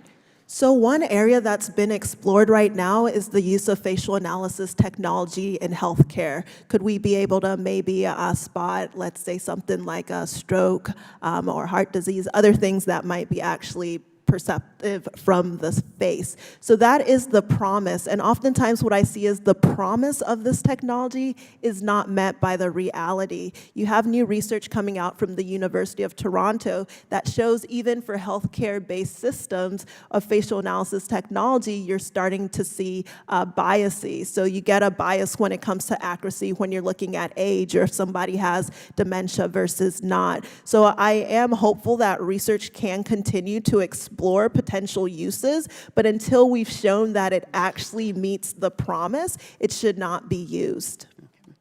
In your testimony, you discussed the lack of mandated accuracy requirements to test the maturity of facial recognition technology. How do you believe this test should be conducted, and who should approve the technologies as adequately mature? Absolutely. Well, one thing that we have to acknowledge is when we're looking at facial analysis technologies, one metric, accuracy, isn't enough. Not only do we want to know how accurate a system might be, but we want to know how it fails, right? Who are the false positives? Who are the false negatives? Right now in the U.S., we have the National Institute for Standards and Technology, which does mandate tests, their voluntary test around facial analysis technology. So that could be one agency that is is employed to figure out what are the necessary metrics that could come in place. What we're seeing right now is the way that the systems are tested are very limited. So when I mentioned pale-male data sets earlier on, we can actually have a false sense of progress if the very evaluation standards that are meant to be the gold standards don't even represent everybody right now. So we need to change the way in which we evaluate facial analysis technology so we truly understand who it works for and who it fails on. I'm not sure how much time I have because, okay, now it's corrected, I guess. But should the use case dictate the level of maturity, and should the government and private industry have different standards? I definitely believe the use case matters. If you're using facial analysis to animate an Animoji or to put on Snapchat filters, that's a different case than if you're saying we're going to use facial analysis to infer your emotional engagement or problem-solving ability to inform a hiring decision, which is what we're seeing with products coming out of HireVue. So the use case absolutely matters. And Ms. Scarvey, you mentioned an EEF study where the authors recommended facial recognition, and in quotes, only be used to identify individuals already detained by law enforcement and under policies restricting its use to specific instances of criminal conduct. Do you believe that this use would be an appropriate use of the technology for use today? And are there any other safeguards that you would like to see implemented? I do. Oh. Also, before you answer that, I'm getting my question. You and Dr. Alexander, as we talk about having legislation, who do you think it should be at the table? Of course, we should be at the table, but who else should be at the table? Because we're not the experts, so as we come up with rules and regulations. I fundamentally believe it's up to communities to decide to take a close look at how this technology is being used, what its capabilities and limitations are, and decide whether the risks outweigh the benefits. San Francisco has taken that look and decided that the risks do not outweigh those benefits. In my personal view, I think some communities will come out differently. Will say that there are instances, probable cause, where law enforcement needs to know who's in custody, fingerprinting has failed. That may be an appropriate use for this technology. But fundamentally, that needs to be a decision made by legislatures, not by law enforcement agencies. Yes, ma'am. I certainly do think a couple of things. One here is that certainly you need to be at the table. The technology developer of that software needs to be at the table.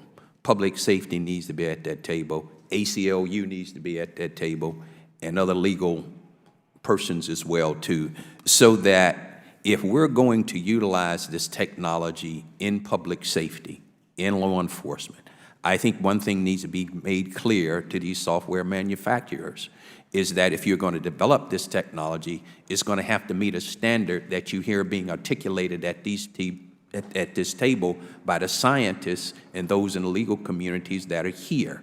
It need to meet that standard. If it can't meet that standard, then there's no place for it in our society. Police need to be at the table so they can clearly understand if you decide, your jurisdiction decide to pay for and acquire this technology, you're going to be held to a standard as well too.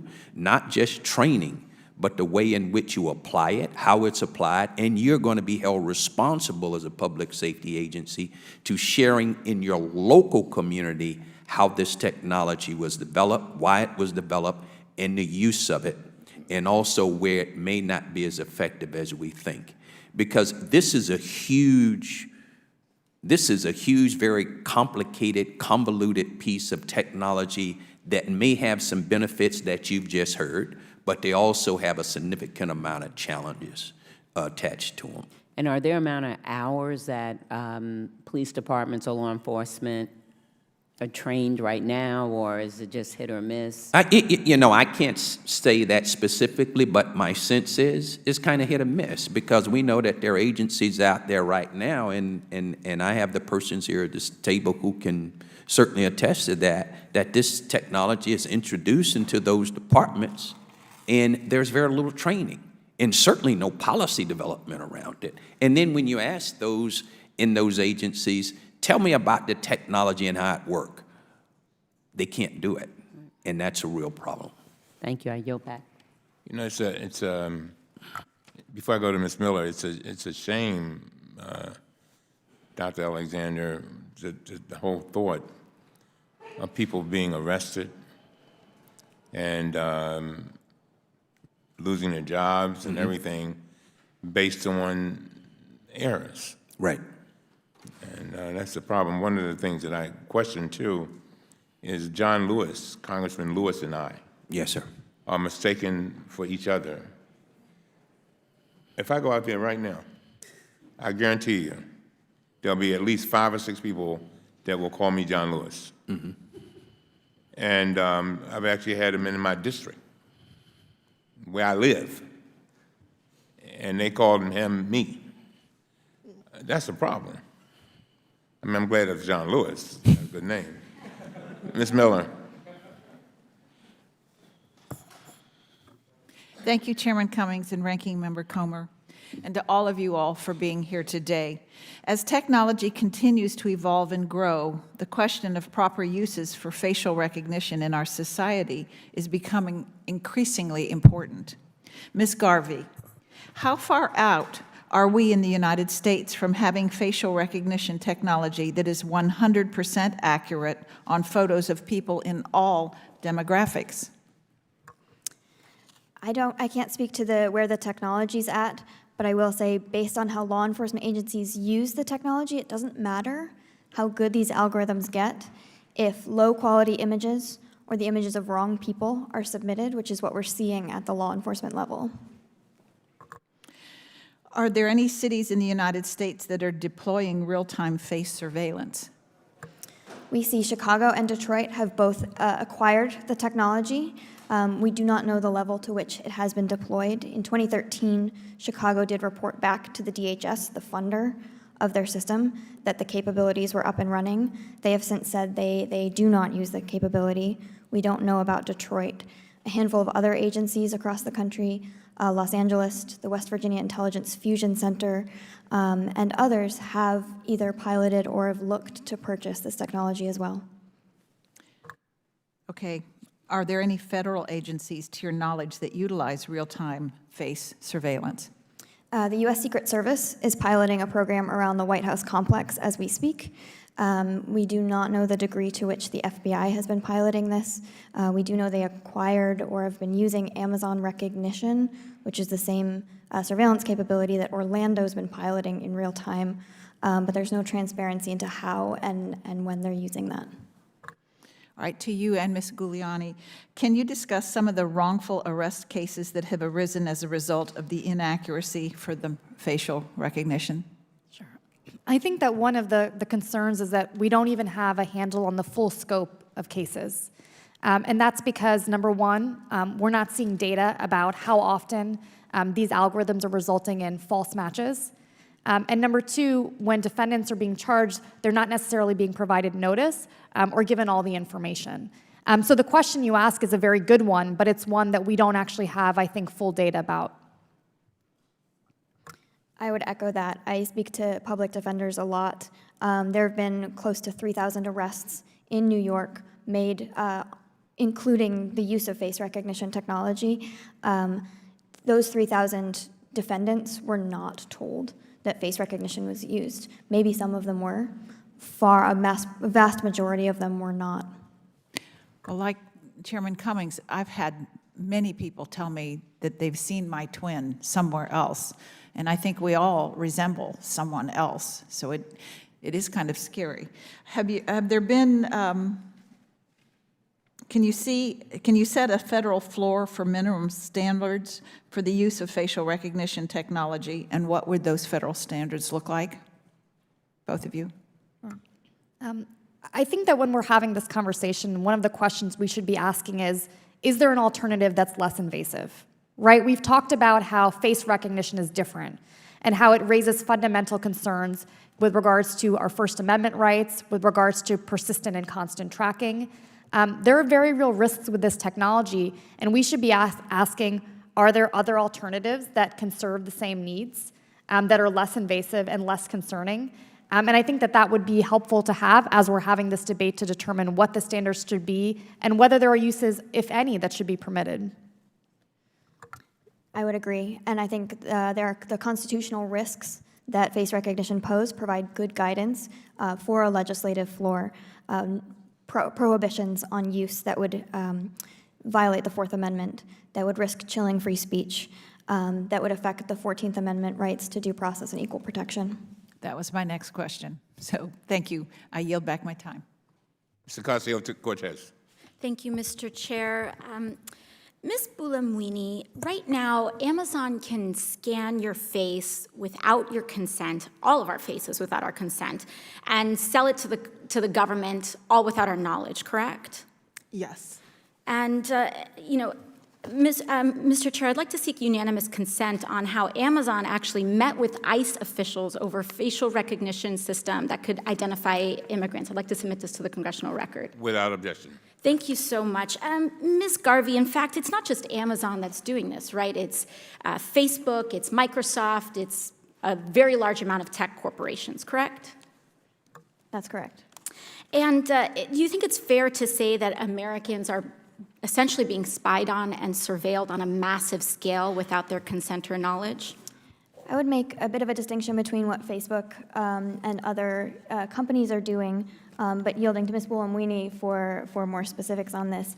I will say most of the law enforcement agency systems operate on DMV databases or mugshot databases, so information that has been collected by agencies rather than companies. Okay, thank you, thank you. And Mr. Ferguson, one of the prime constitutional concerns about the non-consensual use of facial recognition technology is rooted or alluded to in the 14th Amendment, correct?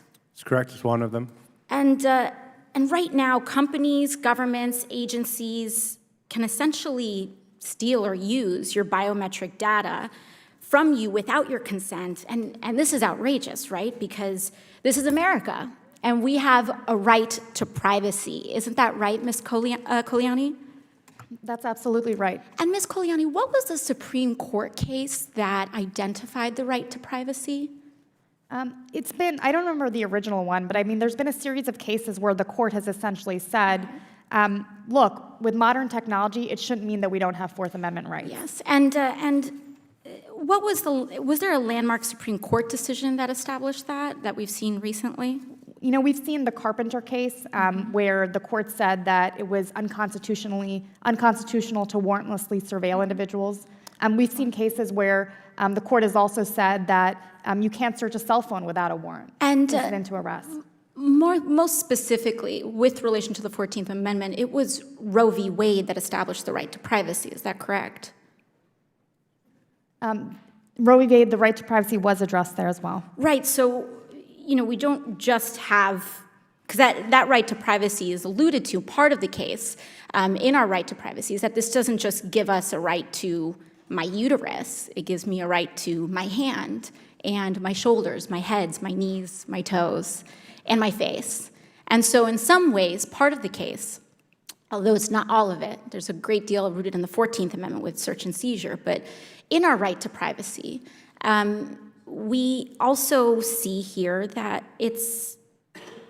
this is about our entire body, our right to our entire body. And the similar principle that keeps a legislator out of my womb is the same principle that would keep Facebook and algorithms off of all of our faces. And so do you think it's fair to draw that connection? I think that when we're talking about privacy, it is important to think about more than our face, right? So we're seeing the FBI use things like voice recognition and gait recognition, all different types of biometrics that I think fundamentally raise some of the same privacy concerns that have been talked about by all the panelists today.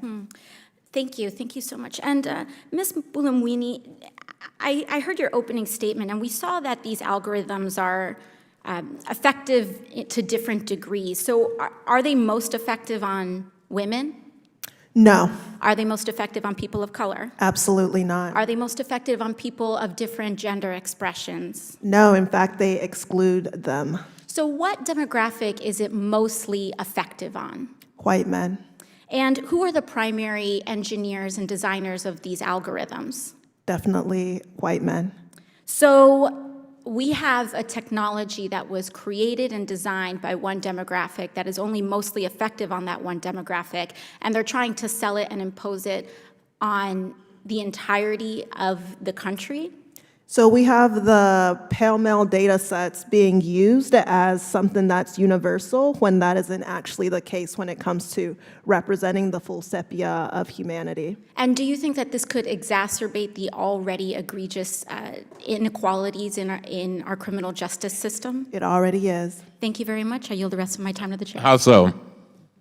So right now, because you have the propensity for these systems to misidentify Black individuals or brown communities more often, and you also have confirmation bias where if I have been said to be a criminal, that I am more targeted. So there's a case with Mr. Ba, an 18-year-old African-American man who was misidentified in Apple stores as a thief. And in fact, he was falsely arrested multiple times because of this kind of misidentification. And then if you have a case where we're thinking about putting, let's say, facial recognition technology on police body cams in a situation where you already have racial bias, that can be used to confirm, right, the presumption of guilt, even if that hasn't necessarily been proven, because you have these algorithms that we already have sufficient information showing fail more on communities of color. Mr. Brofman.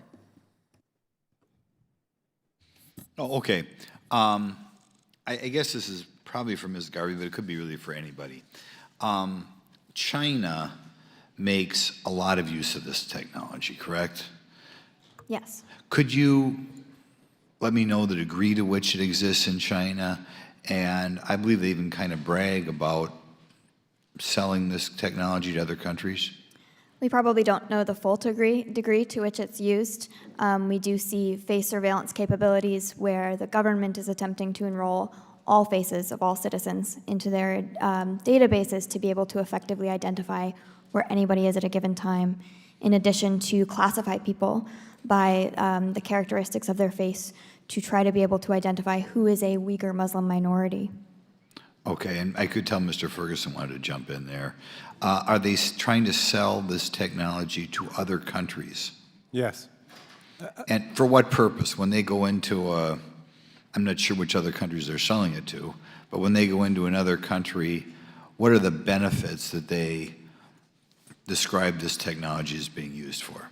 China has created a true surveillance state, where they are able to use hundreds of millions of cameras and artificial intelligence matching of face recognition to identify people on the streets. And so for certain authoritarian governments, that's very attractive there. And why is it attractive? I think because it's a form of social control. I mean, one of the things that they've been doing is they've rolled it out to prevent jaywalking. So that one of the ways they do it is to say, as people walk past the camera, you will be shamed because you were a jaywalker. Well, not just jaywalking. As I understand it, it's also used to monitor how people think, or people who may think one way or another. Is that true? It is being used to surveil religious minorities and dissenting opinions, and thus controlling the way they think and the way they react. And so that's obviously the lots of human rights abuses that we've seen coming out of China. Okay, so in other words, monitor the Muslims, and I can't remember what they call that group. The Uyghurs, yes. Uyghurs on the western end, and Christians? Yes. Throughout the country, so we place them so that if there's a church that we know about, we know exactly all who's going in there. And they sell this as I think they describe it as kind of, they've reached the perfect government. They've got a free market in the economy, so it's a wealthy society, but they have complete control about how people think and behave otherwise, or do what they can to control it. Is that right? That's right. And the scariest thing is that technology could be rolled out on the streets of Washington, D.C. tomorrow, because there's no law saying that it couldn't be. And that's what we need to address. Do you happen to know, I mean, I've read that they have tried to sell this, almost sell a form of government, but this is a big part of that form of government, to other countries. Do you know any other countries specifically who are biting at this opportunity, or is it just something they're starting out at doing? I don't know as a political matter. I know as a technological matter, this is a multi-billion-dollar industry of cameras and algorithms, and there's a tremendous investment by the Chinese government in improving it. Do you know any other countries they have had success at selling this to?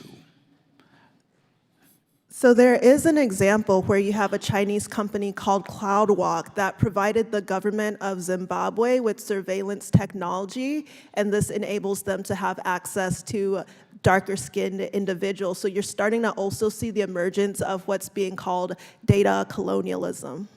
Okay, so in other words, they're telling Zimbabwe that they can do what China does. They can monitor who is here, who is there. And But in exchange for something very valuable, which would be the dark-skinned faces to train their system so that they can then sell it, let's say, to the US, where you have dark-skinned individuals as well.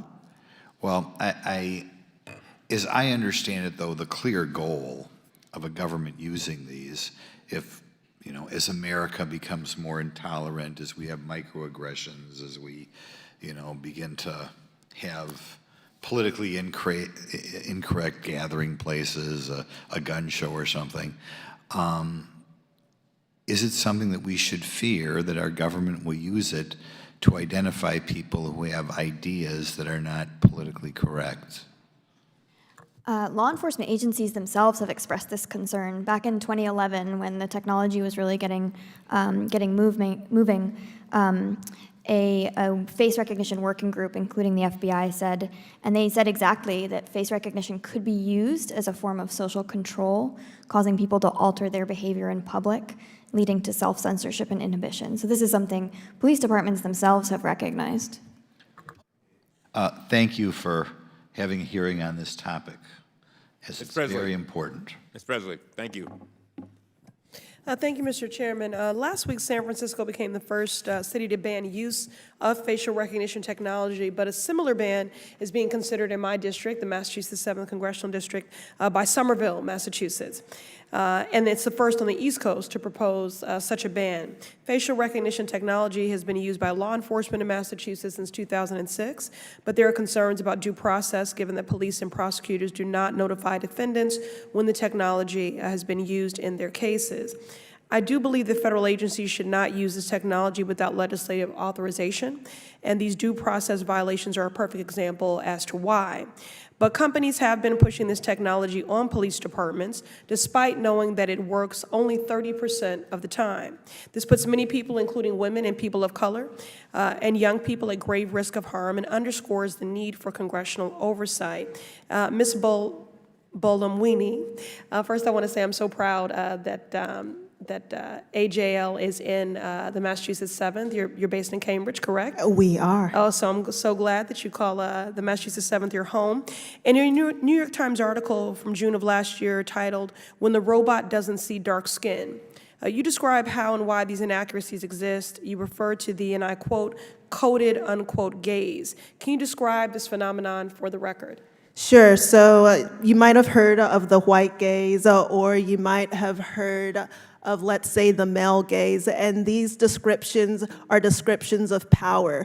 Who has the power to decide? And so when I talk about the coded gaze, I am invoking the male gaze and the white gaze, and it's a question of whose priorities, preferences, and also prejudices are shaping the technology that we're seeing. So right now, the way I look at AI is we see this growing coded gaze that is mainly pale, mainly male, and doesn't represent the majority of society. Thank you. Ms. Garvey, in your Georgetown report, you found that, and I quote, "there is no independent testing regime for racially biased error rates," unquote. Is this still the case today? NIST has since then adopted looking at the differential error rates between race and gender in their studies. They have yet to look at the intersectional consequences of that, but they are starting to take a look. Okay. And Ms. Bolomwini, are there any measures developers of this technology can take right now to increase the accuracy of their facial recognition systems? Right now, what we've seen in the research studies that have happened thus far to improve these systems tends to be around the kind of data that's used to train the systems in the first place. But we have to be really cautious, because even if you make accurate facial analysis systems, they can and will be abused without regulations. All right, very good. Ms. Giuliani, in your testimony, you raised the example of Willie Lynch, who claims to have key details about the reliability of a facial recognition algorithm that led to his arrest and conviction.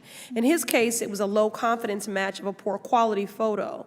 Can you talk about the challenges that individuals may face rebutting a face recognition match, and how is it different than eyewitness identifications? Sure. I mean, with an eyewitness, you can put that person on the stand. You may raise questions about how good their eyesight is, how far away they are, whether they were intoxicated at the time they made that identification. It's quite different with face recognition. I think people are assuming that it's 100% accurate, and fundamentally, a lot of individuals are not able to get information about the reliability of the algorithm. In the case you just referenced, that's still an ongoing case where Willie Lynch is fighting to get information about an algorithm that could be used to challenge his conviction. Do you believe the FBI or other law enforcement agencies have adopted sufficient safeguards to prevent its face recognition technology from resulting in these civil rights abuses? Absolutely not, and I certainly think this is an area where additional oversight is needed. When the FBI rolled out the system, they made a lot of promises. They made promises about accuracy, they made promises about testing, they made promises about protecting First Amendment rights, and now years later, a lot of those promises have been broken. The agency has not acknowledged a responsibility to test the accuracy of systems it uses, of external partners. There's questions about how accurate their systems are.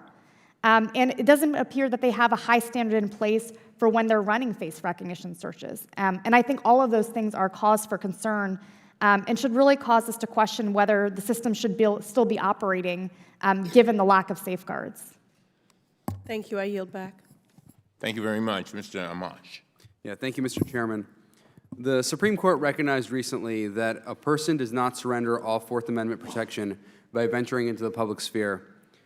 Face recognition surveillance threatens to shatter the expectation Americans have that the government cannot monitor and track our movements without individualized suspicion and a warrant.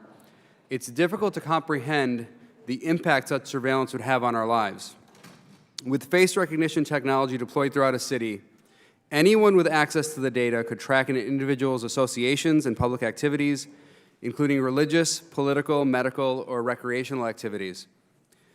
Ms. Garvey and Ms. Giuliani, could a government's access to this kind of data have a chilling effect on First Amendment activities and other constitutional activities and rights such as gun ownership, the free exercise of religion, the freedoms of speech and of the press, and the right of the people peaceably to assemble and petition the government? And how could data gathered from face recognition surveillance be weaponized by the government against activities protected by the Constitution? To your first question, absolutely, yes. And this is something that law enforcement agencies themselves have acknowledged. In terms of how this can be used, the mere threat or fear of monitoring or identifying every single person at a protest or a rally, particularly around contentious or highly disputed concepts, could cause people to stay at home, to not have those conversations, to not engage in those discussions that are so valuable for the participation in an active democracy. And we've seen examples where there have been requests for face recognition without cause. So in Vermont, there was a case where there was a request for a face recognition match, even though the individual was not suspected of a crime. They were just the girlfriend of a fugitive. There was another case where the basis of the request was simply that someone had asked concerning questions at a gun store without any allegation that they'd actually committed a crime. And so I think that speaks to the concern you're talking about, which is we don't want to live in a world where we can be identified without our knowledge secretly and on a massive scale, which is exactly what face recognition allows. Yeah. Ms. Garvey and Professor Ferguson, even if we require law enforcement to get a warrant to run a search on face recognition data from surveillance cameras, would it be possible for such cameras to use face recognition technology in public areas without effectively gathering or discovering information on innocent people who are not the subject of an investigation? No, that's not the way the face recognition systems work. Unfortunately, in order to identify the face of the person you're looking for, you have to scan every single face of everybody else who you're not looking for. Yeah. That's correct, and I think that the problem, even a probable cause standard, may not be enough, and you have to take steps to minimize if you're going to do this for particular reasons, which is why a probable cause plus or something higher should be part of federal legislation on this. Thanks. Ms. Garvey and Ms. Giuliani, what dangers could access to this data pose to the rule of law and to keeping our government free of corruption? Could abuse of face recognition data give officials the ability to influence political or business decisions, or to unfairly target or benefit from such decisions? Does face recognition surveillance data need any increased protections to make sure these kinds of abuses don't occur? The risk of abuse is substantial. And the reason there's that risk of abuse is, number one, this technology is very cheap. You can run thousands of searches for just a handful of dollars. Two, it's being done secretly, right? So individuals don't necessarily know and can't raise concerns. And three, it's being done on a massive scale. I mean, we talked about access to driver's license photos and the extent to which it affects everybody in those databases. We're getting to a point where, virtually everybody is in a face recognition database, which gives the government enormous power. And so I think we need to think about those concerns before moving forward with this technology. Think of a way that identifying somebody just because they show up in public in with a camera present could be used, and chances are it can and will be used in the absence of rules. All right, thanks. I yield back. Thank you very much. Gomez. Thank you, Mr. Chairman. I want people to imagine that they're driving home from work, and then they see in the rearview mirror, red and blue lights. They have no idea why the police are behind them. They weren't speeding. They didn't run a stop sign, but you know what? They pull over like everybody should. A voice over a loudspeaker commands them to exit their vehicle, and as you do, you see 7 police officers, guns drawn, and they're pointing right at you. One wrong move, a mistake, a misunderstanding, a miscommunication can mean the difference between life and death. That is what's called a felony stop, one of the most common high-risk situations police find themselves in. And it all started earlier in the day when a police officer ran a search through a facial recognition database, and it incorrectly identified you as a violent felon. And you had no idea that's how that even occurred. That's just one of the scenarios that I think about when it comes to this technology. One of the many things that could possibly go wrong. I must admit, I was not even paying attention to this technology until I was misidentified last year during the ACLU test of members of Congress. And it really did spark an interest and a curiosity of this technology, and really did feel wrong, deep in my gut, that there's something wrong with this technology. I started looking into it since last year. I've had 9 meetings. My office has had 9 meetings with representatives from Amazon. We've asked questions from experts across the spectrum, and my concerns only grow day by day. Until February of this year, Amazon had not submitted its controversial facial recognition technology recognition to third-party testing with the National Institute of Standards and Technology, known as NIST. In a January 2019 blog post, Amazon stated that, quote, Amazon recognition can't be downloaded for testing outside of Amazon. In short, Amazon would not submit to outside testing of their algorithm, despite the fact that Amazon had not submitted its facial recognition product to outside testing. It still sold that product to police departments. In 2017, police in Washington County, Oregon started using Amazon recognition technology. Ms. Balwani, do you think the third-party testing is an important important for safe deployment of facial recognition technology? Absolutely. One of the things we've been doing at the Algorithmic Justice League is actually testing these companies where we can. And this is we're only able to do the test for the output. So we don't know how these companies are training the systems. We don't know the processes in place when they're selling the systems. All we know is when we test on our more comprehensive or more inclusive data sets, what are the outcomes? So we absolutely need third-party testing, and we also need to make sure that the National Institute for Standards and Technology, NIST, that their tests are comprehensive enough. Our own research showed that some of the benchmarks from NIST were 75% male, 80% lighter skin. So even when we have companies like Microsoft who figured out how to let NIST test their system, unlike Amazon was claiming they couldn't, even when we have those performance results, we have to see what data set it's being evaluated on. Yeah, correct, because if it's evaluated on a data set that's incorrect or biased, it's going to lead to incorrect results, correct? Or an incorrect false understanding of progress. So back in 2014, Facebook released a paper called Deep Face, and they reported 97% accuracy on the gold standard benchmark at the time. But when you looked at that gold standard benchmark, it was 77% male and around 80% white individuals. And so as a result, or over 80%, so you don't know how well it actually does on the people who are not as well represented. Before I run out of time, what organizations are equipped to accurately test new facial recognition technologies? The National Institute of Standards and Technology is currently doing ongoing testing, but they need to be better. Okay. No, I appreciate it. This is a major concern. I think that you're seeing both parties and across the ideological spectrum showing some reservations about the use of this technology. I'm glad to see the chairman of this committee look at this issue, and I look forward to the next hearings that we'll be having. Mr. Chairman, with that, I yield back. Yeah, Mr. Gomez, I do expect that we are going to be able to get some legislation out on this. I talked to the ranking member.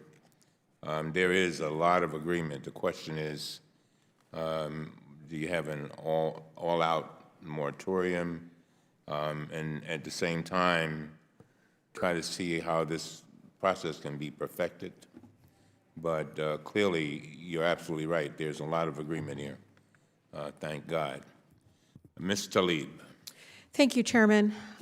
With little to no input, the City of Detroit created one of the nation's most pervasive and sophisticated surveillance networks with real-time facial recognition technology. Detroit's $1 million face scanning system is now tracking our residents on hundreds of public and private cameras at local parks, schools, immigration centers, gas stations, churches, health centers, and apartment buildings. My residents in the 13th Congressional are burdened with challenges that most Americans couldn't bear themselves. And I layered on top of these economic challenges and structural racism that hurts our children more than anyone in the family is the fact that policing our communities has become more militarized and flawed. Now we have for-profit companies pushing so-called technology that has never been tested in communities of color, let alone been studied enough to conclude that it makes our communities safer. So, Dr. Alexander, have you seen police departments develop their own approval process concerning the use of facial recognition? If so, how are these policies determined?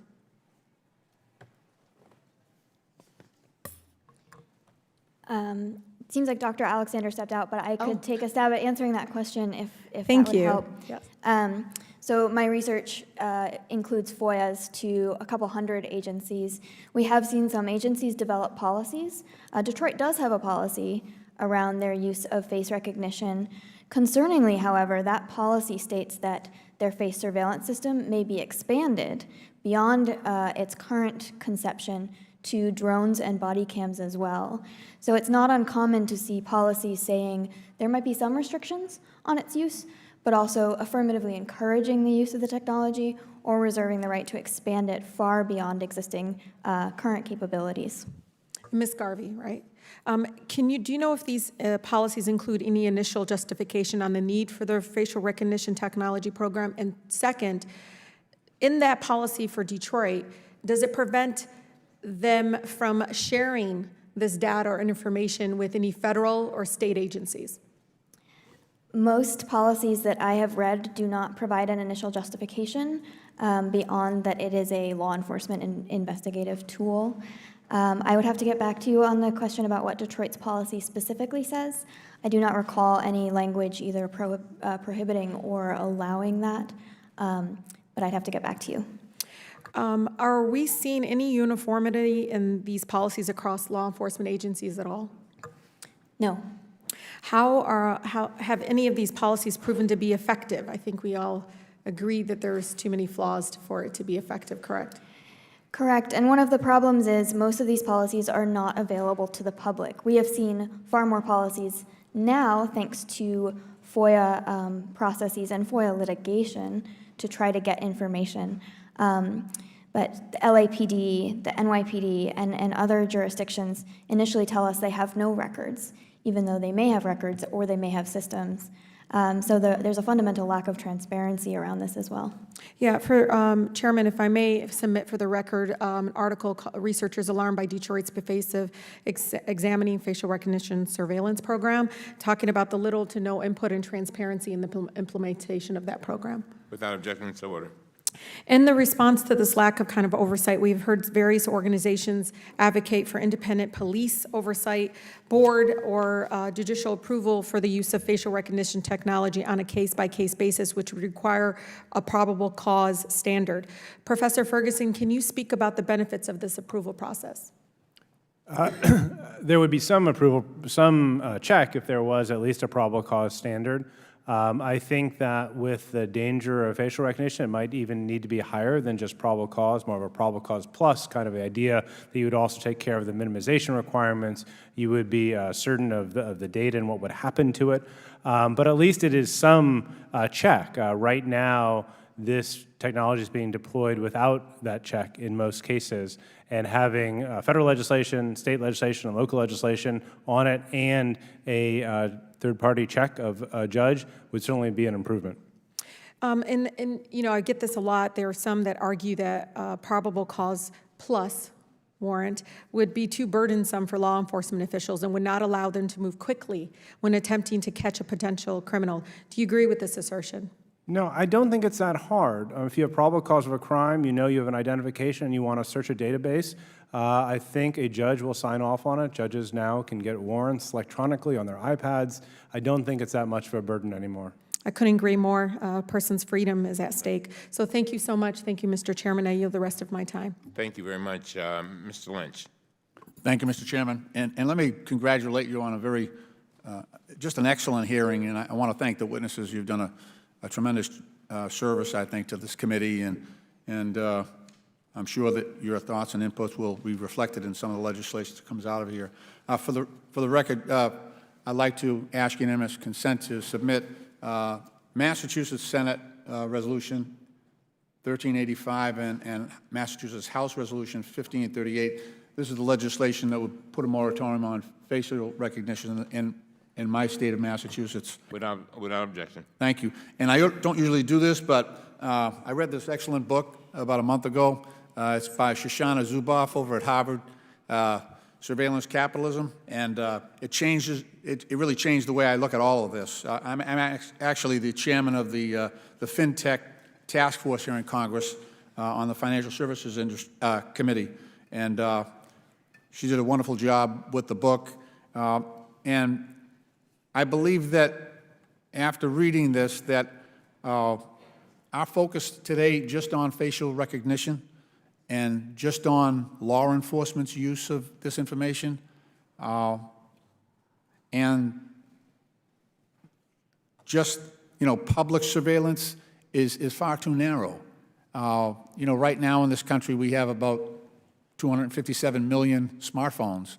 About 100 million of those are iPhones. So because we click I agree on when we use those apps, even though the average American spends about 14 seconds reading that agreement, and we click I agree. And so, but what we don't know is that when we click I agree, it allows Apple, Google, Facebook to use, to share, to sell all of our information. So, they track what we look, not only what we look like, but who our friends are, where we go each and every day, tracking our motion. Every selfie we take, that gets uploaded. Every book we've read, every movie we see, how we drive. Allstate now has an app where if you let them track you and you don't drive crazy, they'll lower your rates. So there's this. So right now, and the Internet of Things. My coffee maker and my toaster is hooked up to the Internet. I'm not sure I really need that, but my vacuum cleaner, although I don't use it very often, is hooked up to the Internet of Things. So what we have right now, my iWatch. I'm a victim here. I've got everything going, but. The problem is we have total surveillance, and we're looking at this one little piece of it, facial recognition. And I worry that we're missing all of the dangers here, just because it's not the government. It's Facebook, it's Google, it's Microsoft, it's Apple. And to go back to Mr. Grothman's point a while ago, OPM, gathered up all of our information here in Congress, and then they were hacked. They didn't encrypt any of our Social Security numbers or anything. So we believe it was the Chinese. They got all that information. And so now we're allowing Apple, Google, Facebook to maintain these huge and granular descriptions of who we are. And they've been getting hacked as well. And I'm just wondering, is there a bigger mission here that we should be pursuing? Ms. Buolamwini, in terms of, I believe in the right to be forgotten. I believe in the right not to be surveilled. I believe there should be sanctuary for us, that we don't have to be, surveilled all the time. Is that something you think about as well? Absolutely. And one thing I can credit the Massachusetts bill for addressing is, instead of just saying we're going to look at facial recognition, they talk about biometric surveillance, right? So we're also talking about voice recognition. We're talking about gait analysis, anything that is remote sensing. Do we need to be talking beyond facial analysis technologies? Absolutely as well. So let's look at self-driving cars. There's a study that came out of Georgia Tech showing that for pedestrian tracking, self-driving cars were less accurate for darker-skinned individuals than lighter-skinned individuals. So when we're talking about this realm of human-centric computer vision, it's not just face recognition that should be concerning. Ms. Garvey? Or Ms. Giuliani? Sure. The ACLU is one of many organizations that have called on Congress to pass baseline consumer privacy legislation, right, which would put guardrails on how private companies deal with your private data, including biometrics. And so I do think that that's very much needed, and I think that that legislation has to include not just protections, but real enforcement. So when your data is misused, you have actually an opportunity to go to court and get some accountability. Thank you. Thank you, Mr. Chairman. I yield back. Desailly.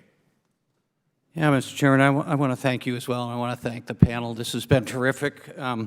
I want to take some credit. I don't know if it's true or not, but I think we're part of the same book club. I think I suggested the book to Mr. Lynch, and it is a fabulous book, The Age of Surveillance Capitalism.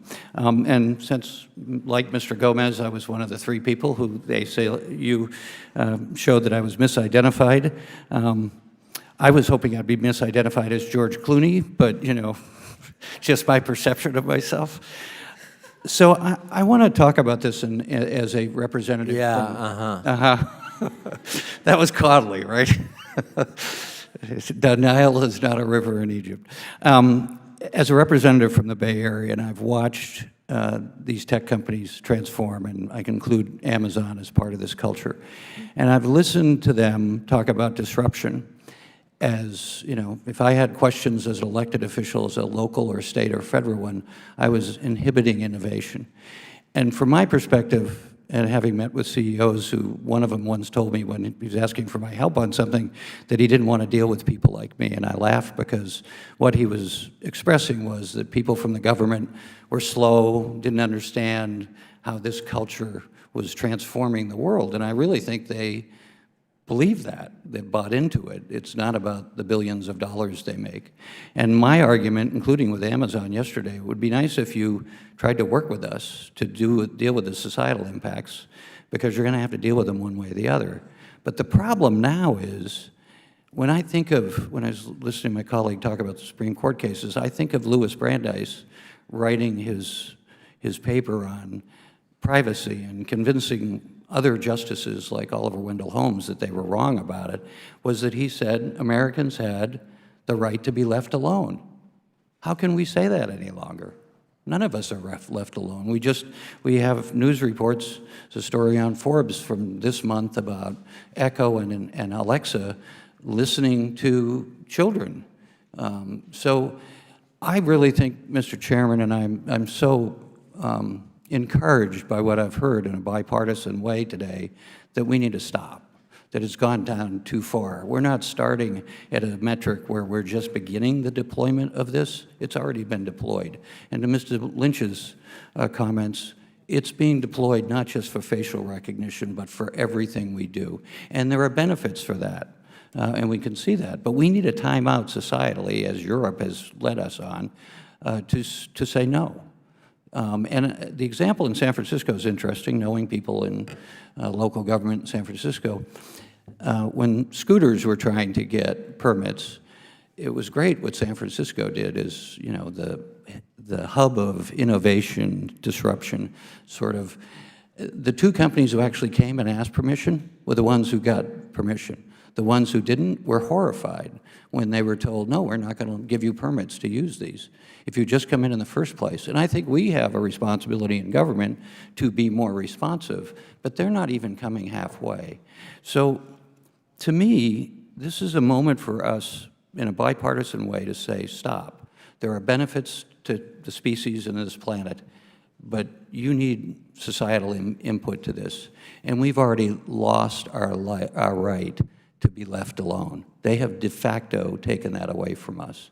So, Ms. Giuliani, could you respond to that a little bit? Because the cultural attitude they're taking, and they will apply it politically vis-a-vis campaigns and other things, because I think they really do believe that they have done no harm, and you and I are in the way by raising questions about how they deploy this technology. Yeah, I mean, I think one of the things that we've seen with some of the private companies is that they're actively marketing some of these uses. So in the case of Amazon, they were pushing some of the most concerning uses, face recognition and body-worn cameras, right? Opening up the possibility of a near surveillance state. And so I think that they are not passive actors in the system, and they should be forced to take responsibility. And that responsibility should include questions about how accurate is their technology? Are they disclosing the problems and the real risks? And are they saying no when they should say no? And I think when it comes to certainly some of the law enforcement uses that really are life and death scenarios, these companies shouldn't be selling to the government in those scenarios, given the risks that we've talked about. And given the lack of regulatory enforcement, how do we provide civil enforcement for state laws and federal laws that aren't being enforced, in my view, right now? I mean, with regards to some of the private companies and the extent to which they've sold this technology, I think there's questions about whether they've been honest in their disclosures, and there's certainly, you know, investigation and analysis in that. I think more broadly, from a regulatory standpoint, it's really up to Congress and others to say, no, we're going to hit the pause button. Let's not roll out this technology before we really understand the harms and before we think about whether there are, frankly, better alternatives that are more protective for privacy and ones that may also have law enforcement benefits. Thank you, Mr. Chairman. You can recognize Ms. Miller for unanimous consent request. Thank you, Chairman Cummings. I ask unanimous consent to enter this letter from Information Technology and Innovation Foundation into the record. Without objection, so ordered. Mr. Connolly. Thank you, Mr. Chairman. If I can pick up sort of on where we just were, Ms. Giuliani, the ubiquity of this technology it strikes me. Maybe we've already kind of mostly lost this battle. Airports increasingly are using facial recognition technology to process passengers in a more expeditious way, correct? TSA and CBP have both introduced face recognition plans. They have not done rulemaking, and some of their plans go far beyond what Congress has authorized. But isn't Clear technology already in airports? Yes. Yeah. So, I mean, we already have it. And are you aware of any restrictions on that private company in terms of how it uses whatever data is collected currently? I don't know that company specifically. I think that with regards to the airport use, there are a lot of questions and concerns. For example, requiring Americans to provide their biometric, their face, Right. And questions about whether there's a way to opt out. I tried to opt out. It wasn't an easy process when I was traveling internationally. And there's also questions about, I think, the build out, right? It's been sort of presented as, well, we're just using this to make travel faster. But when you look at some of the documents, some of the use cases are far beyond that, right? Okay. To find people of interest, Right. whatever that means. So I just think that's worthy of further examination as well. What restrictions do exist, if any, on private companies that are using this technology? And from a constitutional point of view, what restrictions can there be? Or should there be? And I think that's worthy of some examination as well. Let me ask about a real-life example of the panel. Anyone can answer, but the FBI currently has agreements with various states in terms of driver's license, including states that use facial recognition technology for their driver's license. And I don't know that that's regulated at all. I don't know that the average citizen getting their driver's license or getting it renewed understands that they have tacitly agreed to allow that piece of data to go to a federal law enforcement agency to be used however they apparently deem fit. And I wonder if you'd comment on that, because at one point, the FBI was actually urged to determine whether external face recognition systems are sufficiently accurate to be justified for FBI use, and whether they'd agree to limit it if it wasn't. And the FBI actually refused to do that, raising questions about that we were talking about earlier in terms of misuse or misapplication of the technology. So what about the FBI and that relationship with states? Should we be concerned? You know, I don't think that's, it's a good question for the FBI, but it's a good question, quite frankly, for both local, state, and federal law enforcement. Because in the public safety community, we exchange information back and forth with each other on a constant basis. And in this particular case in which you're referring to, that would not be unusual. The question becomes, and the current concern now is that this has been very much unregulated without any oversight whatsoever, and in light of the fact that we're looking at a piece of technology that is very questionable and is of raising concern as we continue here this afternoon in this hearing. So I think that's part of what has to be assessed, and further questions that have to be asked from both the federal, state, and local level in the sharing of this information that is very sensitive and very questionable when it comes around to our constitutional liberties.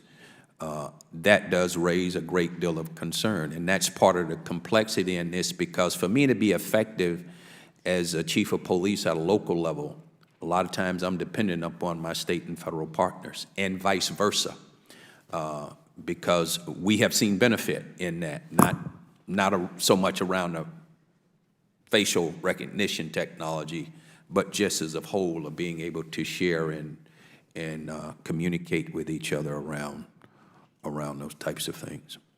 Sure. I mean, I think when it comes to FBI use, we should be concerned. I mean, these are systems that have been in place for years. And as your question rightfully pointed out, the FBI is not even acknowledging a responsibility to fully test the accuracy of systems that it is using and relying on. And that, I think, builds into a larger question of, do we really want this massive database of all of our faces? We're rapidly approaching a place where virtually every adult will have their face in a system that can be searchable by the FBI, where face recognition can be used. And let me just tell you, in the state of Virginia. I don't want my face that's on the driver's license in any database. Mr. Raskin. Mr. Chairman, thank you very much. The witnesses have described a technology of potential totalitarian surveillance and social control. And I want to thank you for calling this extremely important hearing.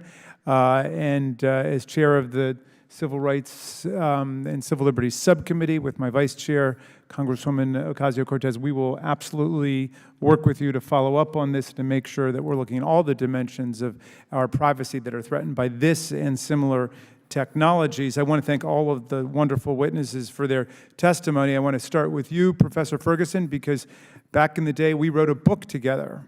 And those were in the days when I wrote books. Today I write tweets, but I'm glad that you're still writing books and law review articles. One of the things I know that has interested you a lot is the question of the seat of government and the right of protest and the right to petition for redress of grievances here in the District of Columbia. And since January of 2017, I've been to a lot of protests here. I've been to the Women's March, the Climate March, the Science March, the March for Our Lives, and on and on. And I'm wondering, if people knew that this technology were being deployed by the government and they were being photographed and so on, what effect do you think that would have? And let me ask you, and then perhaps Ms. Giuliani, to weigh in on this. It would fundamentally undermine the First Amendment and the right of free expression and our freedom of association. I think it's chilling and a problem and needs to be banned.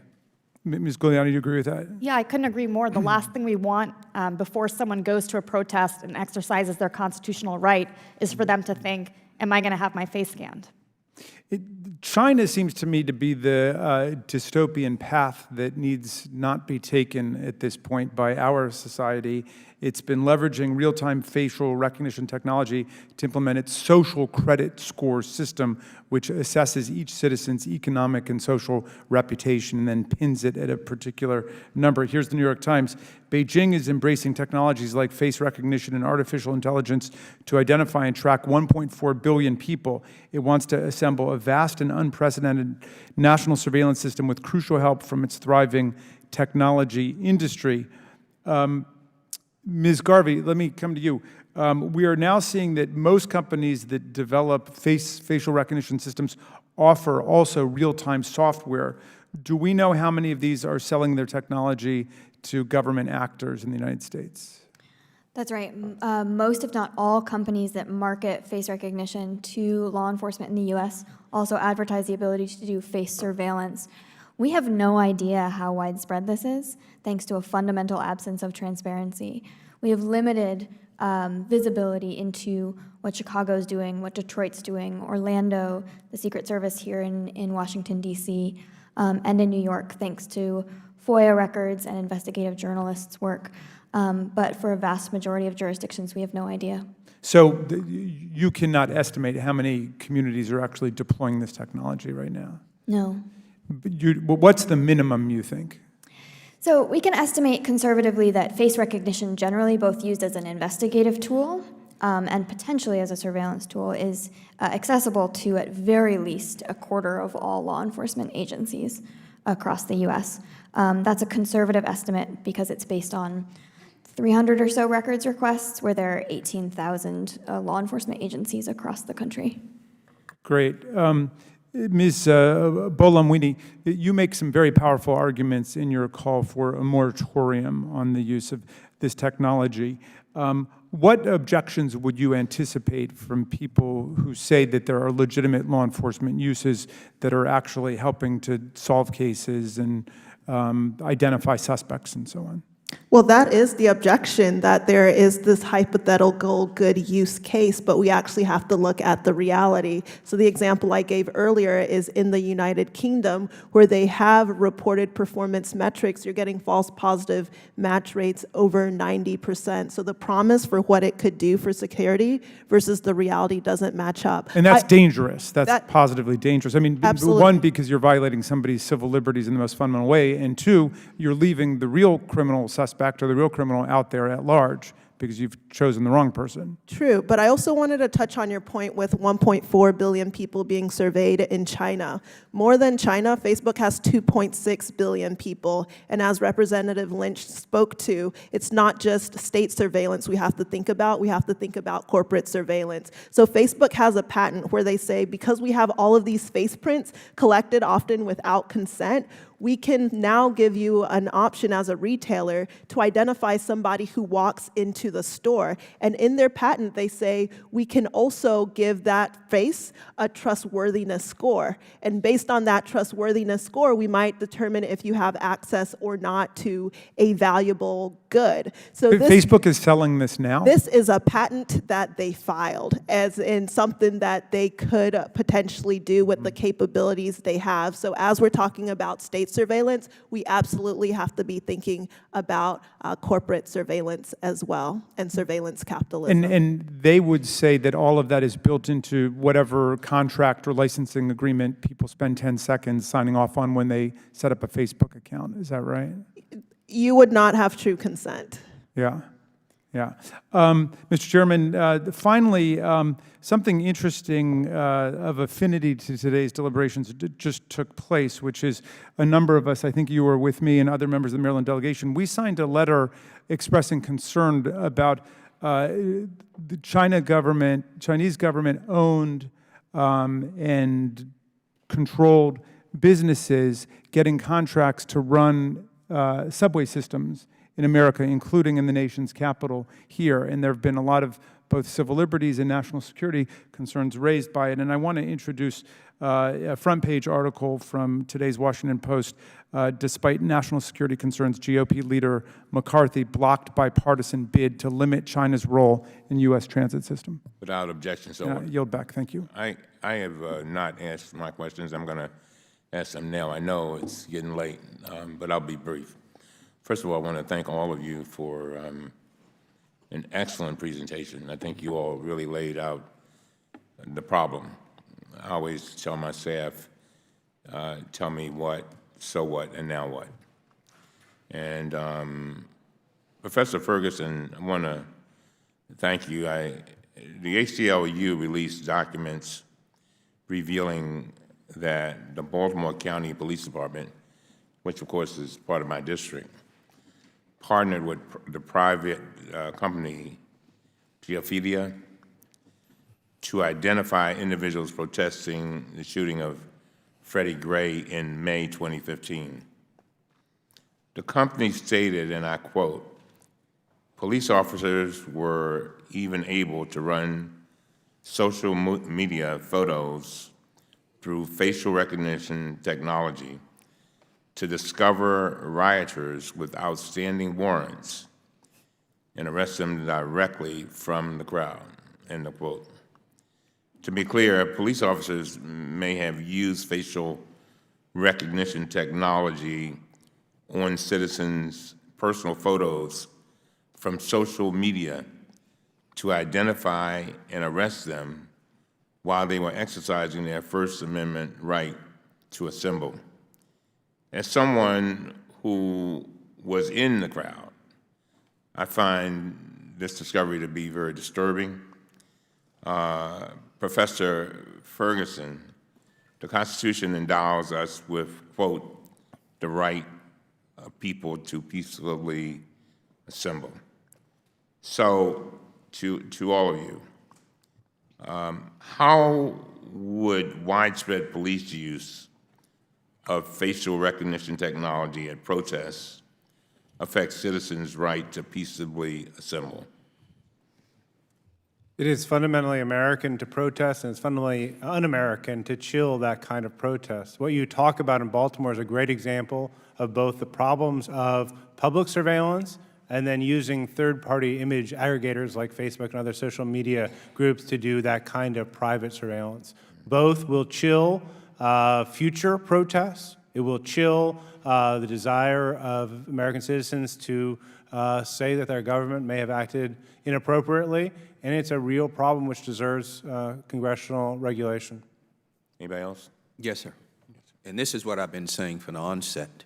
If this type of technology is not utilized in a ethical, moral, constitutional type of way. It continues to do exactly what it did to you out there, Congressman, and other people, it separates the community from its public safety. There's a lack of trust. There's a lack of legitimacy. There's this whole fear of you being a watchdog over me in a warrior sense as opposed to be a guardian of their community. No one should have been subjected to what you just articulated. That is the wrong use of this technology. Particularly when you have individuals, that was just very eloquently stated by Mr. Ferguson, who are trying to just do no more than exercise their First Amendment right. And for people to be able to assemble and not be subjected to this type of technology, which was used wrongly by Baltimore, and I will say that publicly and privately, because they lacked the training and they lacked the understanding of the potential of what this technology can do to harm their relationship with the community. That is a serious problem, and that's why you have to, for me, here again, these companies that develop this technology, they too have to be held responsible.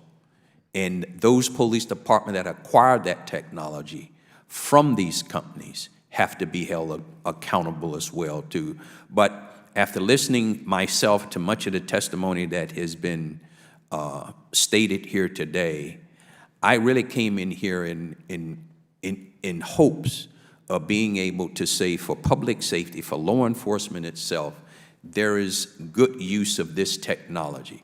But I think a lot of things that we have talked about now have to be further discovered before we can continue with this technology. Because my concern as a former law enforcement official, I don't want technology being utilized by police that is going to separate it further from the community in which it already serves. If there's benefit to it, let's find it, let's utilize it to help keep our communities safe. Thank you. And because there's no exception and there's no shortcut around that. Ms. Giuliani, let me ask you this. We've had a lengthy discussion here, but I've heard very little about court cases. And I was kind of surprised that I haven't. Has this been tested? I mean, are there court where, has this been of issue, and are there court cases with regard to this? Because it does seem to me that the ranking member made some good points, that you've got people, the FBI making agreements with police departments, nobody elected in the process, and they're using this stuff. And then you have all the arguments that you all have made with regard to the effectiveness of the machinery. What's happening on that front? Sure. There's no court of appeals that has directly addressed the constitutionality of, let's say, real-time face recognition or matching against a driver's license database. And I think that one of the big reasons for that is for defendants to raise that challenge, they have to be notified. And people aren't being notified. And so I think that that's insulating this technology from the judicial review that's very sorely needed. Having said that, there's obviously other bodies of case law, the Carpenter decisions and others, which are relevant and could apply to uses of face recognition. But what we need is notice so that these cases can come before the court. Without that, it becomes very difficult to have developed case law. One way people are getting notice is by having economic opportunity denied. So May 20th, this week, you actually have William Fambro, who is in Missouri, who submitted a case against Uber Technologies. And the reason for doing this is because Uber requires a selfie verification to make sure you are the driver you say you are. And in his particular case, because he was having to lighten his photos so he could be recognized, Uber said he doctored the photos and unilaterally kicked him off of the platform with no kind of recourse. So this was just filed. I don't know how it will go through, but again, the only reason the person knew was because they no longer had this access to economic opportunity. Coming back to you, Dr. Alexander, how do you think the use of facial recognition technology to survey crowds is changing police tactics? And one of the things I noticed in Baltimore is that they, you know, at one time, I think they still do it, use a helicopter and they take these images. And how does that relate to all of this? You know what I'm talking about? Yeah, and you're also talking about drone technology, Yeah. I would imagine. Yes, Yeah. sir. Uh-huh.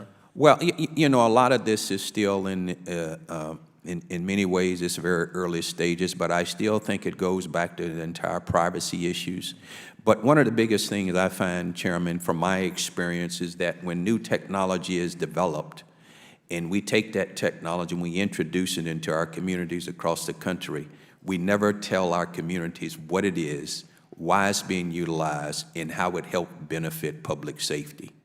So what ends up happening is people draw their own conclusions around it, already sometimes in suspicion of the work that police are doing, because oftentimes they operate in a very clandestine type of sense.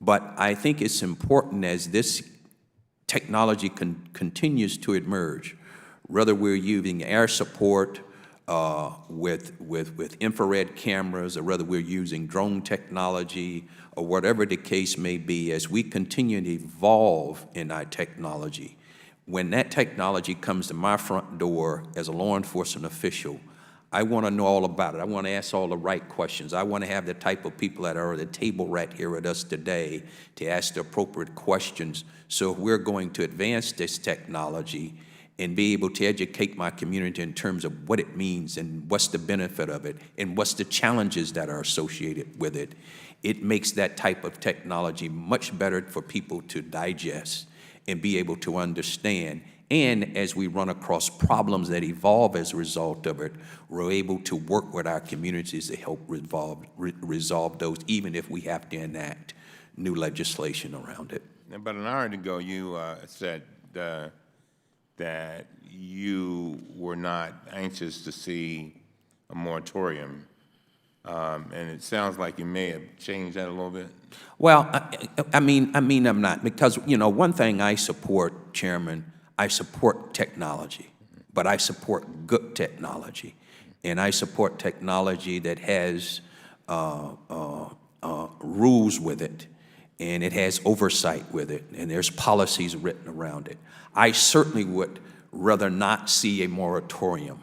However, if the issues that have been articulated here today are as serious as we believe they to be, then we have to go back and ask ourselves that question. But here's the thing we have to be cautious of. If we're going to put a moratorium on this technology, I also want to hear what have been the benefits, if any.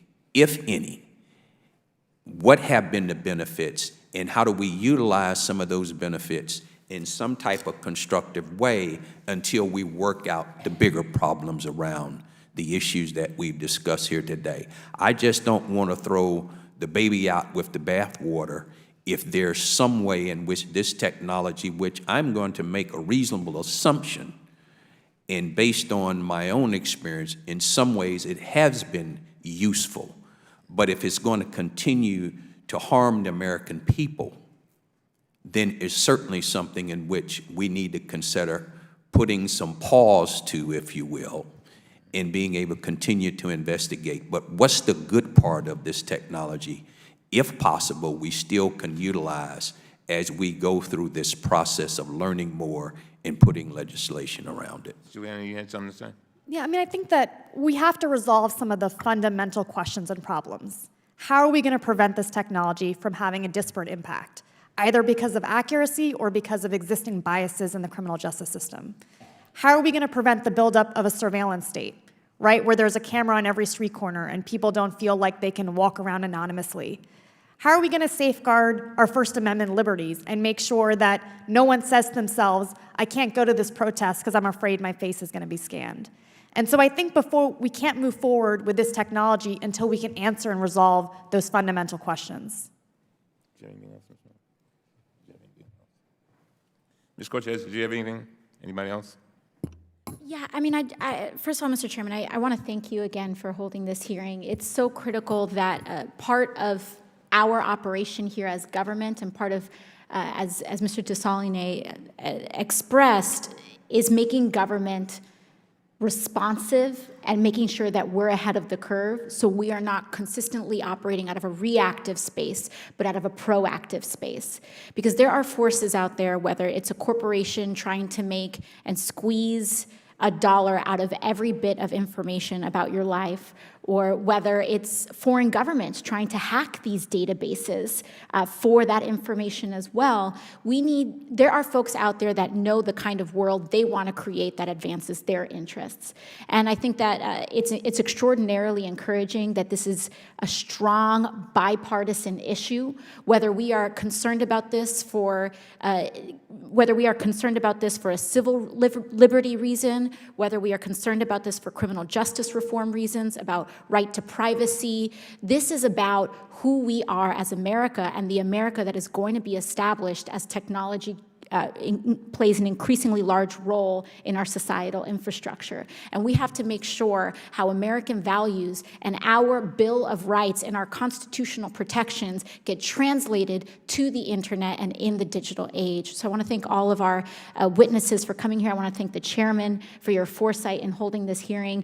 We got to get something done. And we will. And I look forward to working with our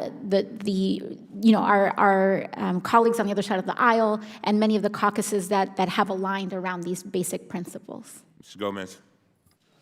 Mr. Chairman, I want everybody to be very clear. We're not anti-technology, we're not anti-innovation, but we got to be very aware that we're not stumbling into the future blind. And that at the same time giving up some liberties and protections that we've all cherished for not only for decades but for generations. It's always that balance between innovation and protecting individual rights and civil liberties. We get that, but this is an issue that I think must be looked at. As I said, I was never planning on working on this issue. The issue found me. Well, thank you to the ACLU. At the same time, I just got word that the shareholders did not end up passing a ban of Amazon, did not pass a ban on the sale of Rekognition. And you know what? That just means that it's more important that Congress acts. So with that, I yield back, and thank you, Mr. Chairman, for your leadership. Thank you. Without objection, the following statements will be included in the hearing record. Project on Government Oversight report titled Facial Recognition Facing the Future of Surveillance. Number 2, Electronic Privacy Information Center letter on the FBI's Next Generation Identification Program. Number 3, Geophilia case study titled, quote, Baltimore County Police Department Geophilia partner to protect the public during Freddie Gray riots, end of quote. Did you have something, Mr. DeSalle? You finished, Ms. Miller? Very well. I'd like to thank our witnesses. This has been, I've been here for now 23 years. It's one of the best hearings I've seen, really. You all were very thorough and very, very detailed. Without objection, all members will have 5 legislative days within which to submit additional written questions for the witnesses to the chair, which will then be forwarded to the witnesses for their response. I ask our witnesses to please respond as promptly as you can. Again, I want to thank all of you for your patience. Sorry we got started late. We had some meetings, and we've gone on for a while. But thank you very much. This meeting is adjourned. Thank you.